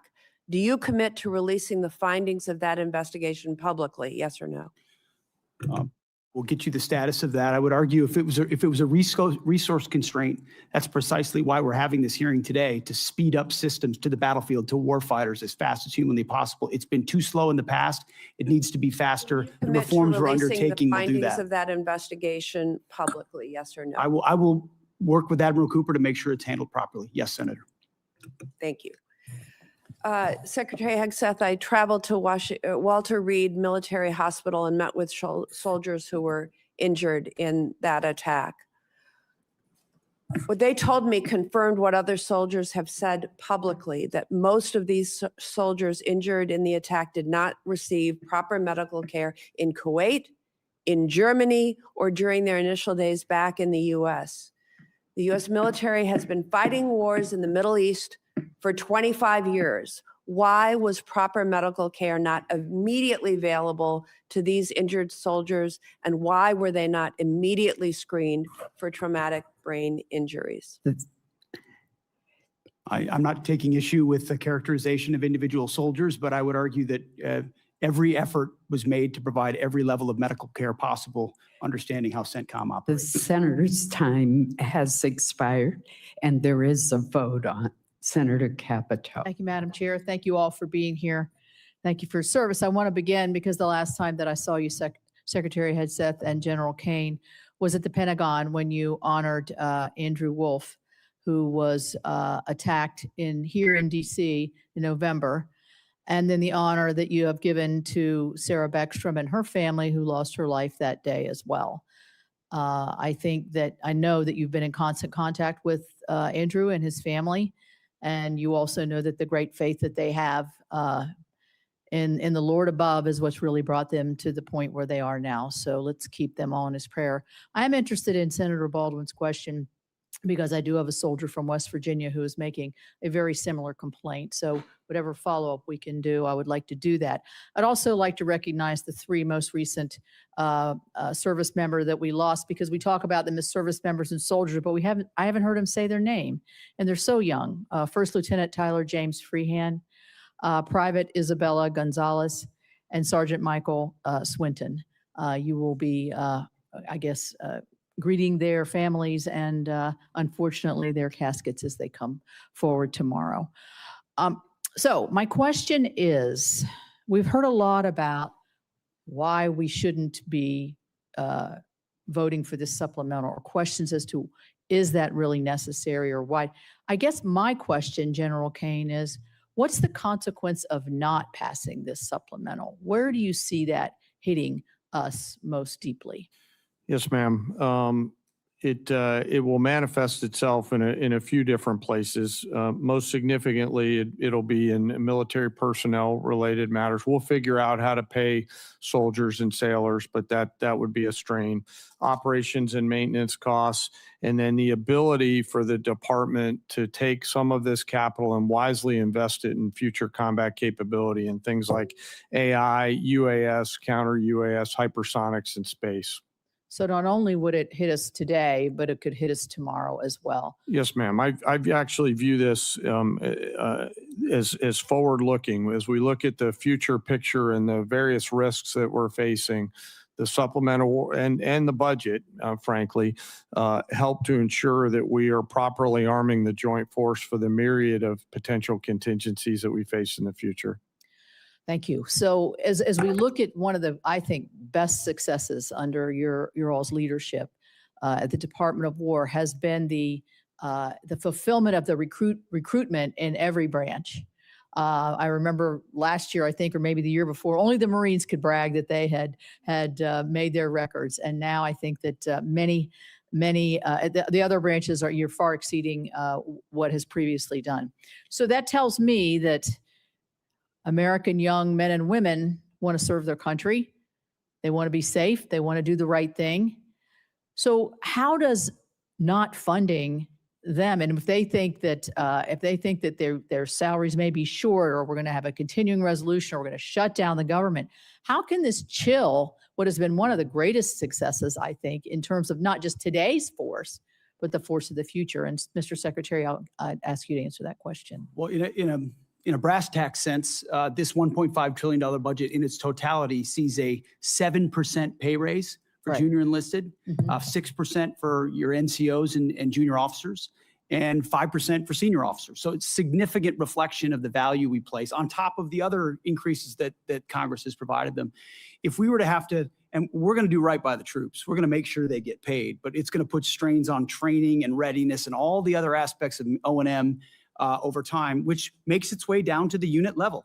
When you're saying we're focused on training and readiness and lethality, but we have to cut back on training because Congress can't get the money we need to the department, that's discouraging at every single level. And when young men and women join this War Department, we want them moving immediately into the training pipeline at the highest possible level with the best possible equipment. And they've seen that thus far, and that's led to historic recruiting momentum. We need to keep that momentum going. Yeah, and I would say that it could have the reverse effect. If this is troubled waters here and lack of confidence, which we see on the other side of the aisle there, and questions that I think wouldn't be asked if it were not of a political nature, we're going to chill our recruiting efforts here for our young people as they look forward to serving their country and becoming that patriot they want to be. You're right. Or return to the valley under the Biden administration, where not only did they not meet the goals, but they had to lower the goals and then didn't meet the lowered goals. And then now we don't have the readiness we need as a force. Thank you very much. Thank you all very much. Thank you, Secretary of Agriculture. I'll get to you another time. Thank you. Senator Murphy. Thank you all for being here today. Secretary Hegseth, the American people either didn't want this war from the start or were deeply skeptical of this war because they have seen this country make the same mistake over and over again in wars in the Middle East, and that is to create either unrealistic or open-ended objectives. You said in March that the United States was, quote, on plan to defeat, destroy, and disable all of Iran's meaningful military capabilities at a pace that the world has never seen before. Obviously, as we've discussed here today, that objective has not been achieved and is not going to be achieved. Iran is more adept than even at the start of the war at hiding their capabilities or repairing after damage we have done. There's an open report that when it comes to their missile sites along the Strait of Hormuz, 30 of 33 are still operational. I wouldn't believe all the open reports, Senator. But I've also heard you say in this hearing that the objectives now seem to be more limited than they were at the outset of the war, that this is about reopening the strait and this is about dismantling their nuclear capability. And the president, of course, has said himself that he thinks Iran has a right to a missile program. So my question is pretty simple. Is it correct that it is no longer a war objective to destroy all of their military capacities? This is what the president has said. Have our goals been simplified to reopening the strait and to getting into a negotiation over a nuclear program? Now, I don't think you have a realistic plan to do either of those things, but I think it's important for us to know what we're funding. Are the objectives much more limited today than they were when you made that statement in March? So I think the objectives have been consistent and clear from the beginning. And I would contrast it to North Korea, where a conventional buildup was used to hide a nuclear capability that eventually evolved to a point where it couldn't be contested. And what Iran continued to do, even after Midnight Hammer, was try to build that conventional capability to dare anyone to stop them from pursuing nuclear weapons. So getting after their conventional capabilities, missile launchers, defense industrial base, their Navy, was all part of it ensuring they can't blackmail us into pursuing a nuclear capability. Laser focused on Iran will never have a nuclear capability. That's the promise the president has made and that he will keep in every way. I think it's important. It is still a war objective, either through military action or through a diplomatic agreement, to destroy and disable all of Iran's meaningful military capacities, including their missile program.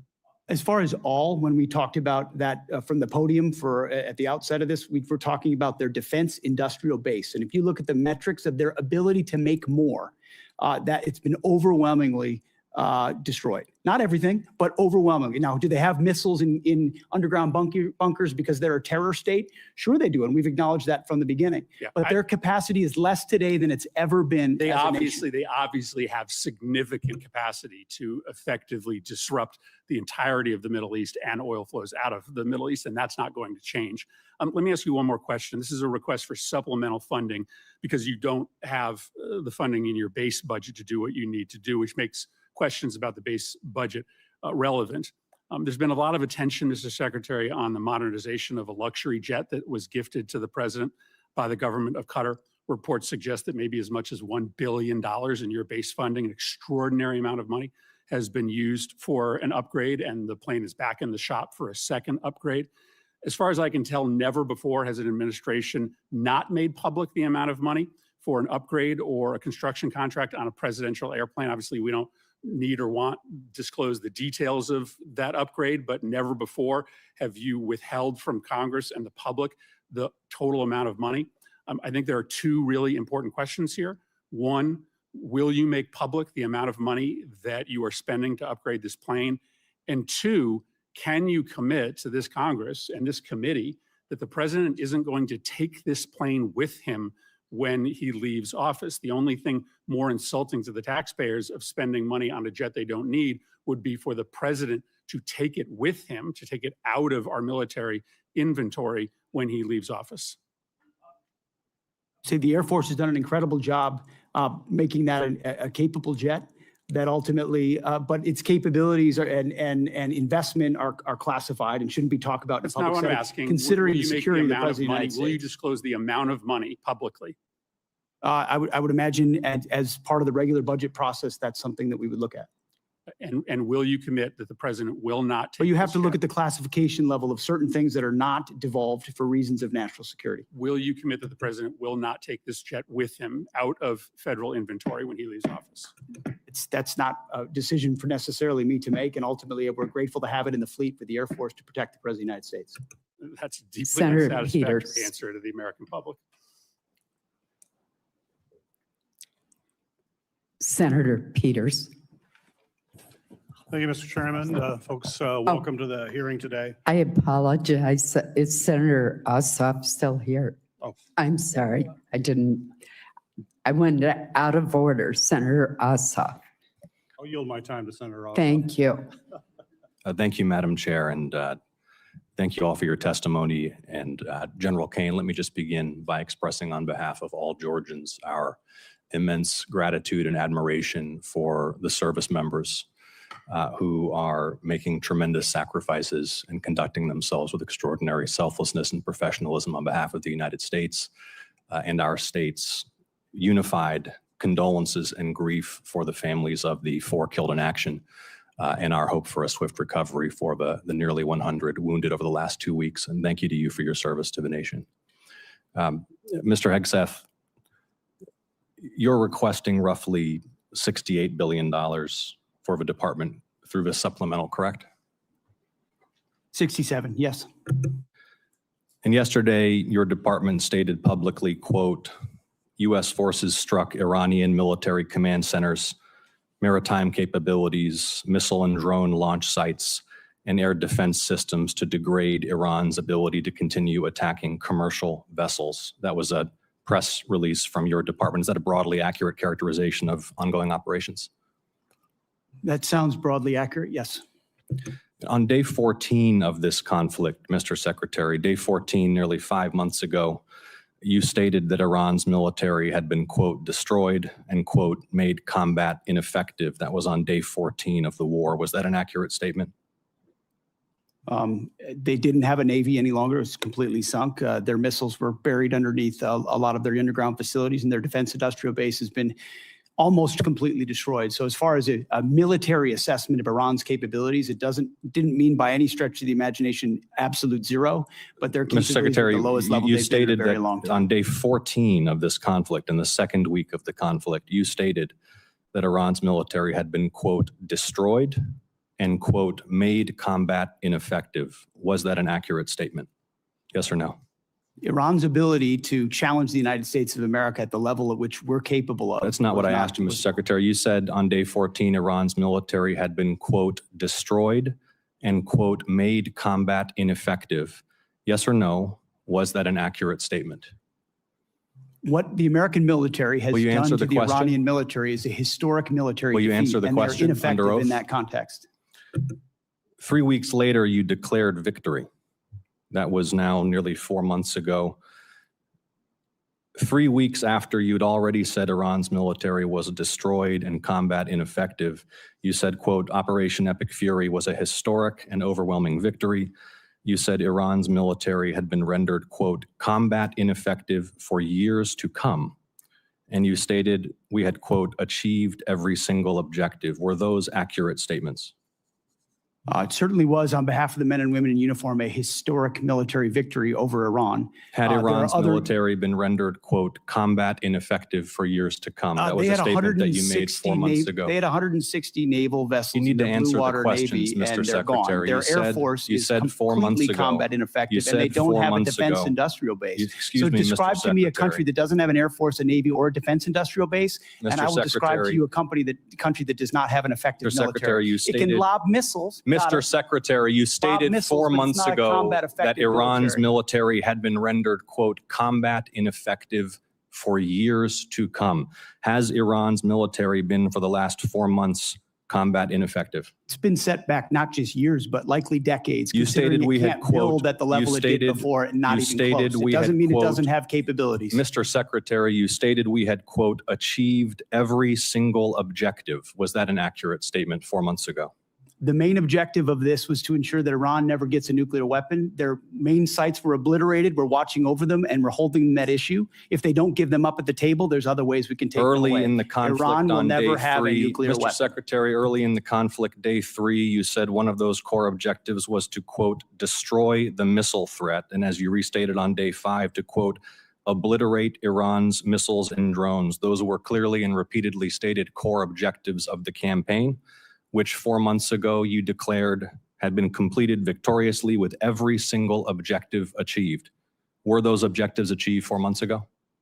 No one ever stated that every single missile was gone. Ultimately, combat ineffective means they're not able to dig them out of their UGFs and shoot Had at the us. missile It threat doesn't mean they been don't defeated have 4 underground months facilities ago? where they put missiles in them and hold on to them because they're the world's largest state sponsor of terrorism. So we never expected they would stop having capabilities to shoot. The question is at scale against an opponent like the United States of America, which went toe-to-toe with them and Iran couldn't. You stated on March 8th, day 9 of the war, on 60 Minutes, you assured the American people of Iranian surrender. Does that remain your prediction? Ultimately, Iran will never have a nuclear weapon to threaten the United States of America. That has been the objective, and it remains so.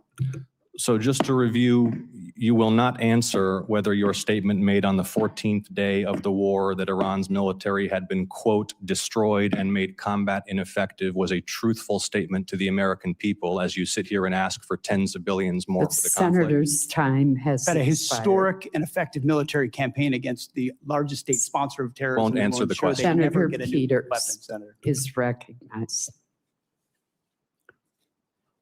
Thank you, Madam Chair. And thank you to our witnesses here today. I want to begin by first echoing my colleagues' comments that we've heard throughout the hearing here and join them in mourning the loss of American service members who were killed in action these last few days. My thoughts are with their families, with a service member who remains missing, and with all those injured during the strikes. And I will continue to pray for their families.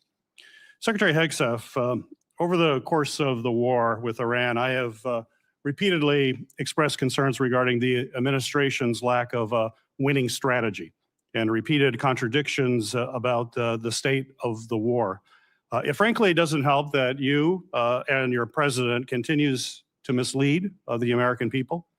You and the president have repeatedly said that the war, as we've heard over and over again, is almost over or already won. In fact, the president alone has said the war is almost over more than 30 times. On March 1st, the president said, we'll be done in 4 or 5 weeks. On March 9th, he said the war was very complete. On April 8th, he declared total and complete victory, 100%, no question about it. On the same day, you declared Operation Epic Fury was a historic and overwhelming victory on the battlefield, a capital V military victory by any measure. And yet today, July 21st, we have soldiers whose remains are sadly going to be returned to their deeply grieving families tomorrow.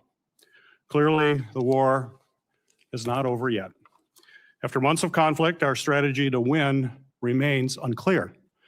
I have long said the United States has the strongest military in history in the world, and I have no doubt that our brave service members can execute any mission and prevail in any battle. But without a clear winning strategy, we're at risk of being in another forever war that'll put our service members in continued harm's way and continue to cost taxpayers billions of dollars. Secretary Hegseth, despite your failure to win this war, you are back now before Congress asking for almost $70 billion in additional funding.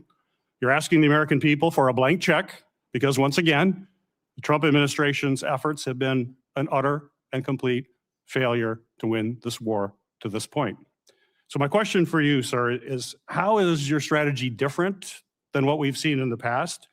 So far, we have not seen a strategy that's been successful. You mentioned nuclear material is the primary goal of the war. It still exists. We haven't dealt with that issue yet. You talk about the destruction of missiles, and yet the missiles that we saw hit recent targets are actually somehow more lethal, more deadly, more maneuverable than what we have seen in the past. So they're obviously improving their munitions. The Strait of Hormuz is still closed, reminding everybody it was open before the war.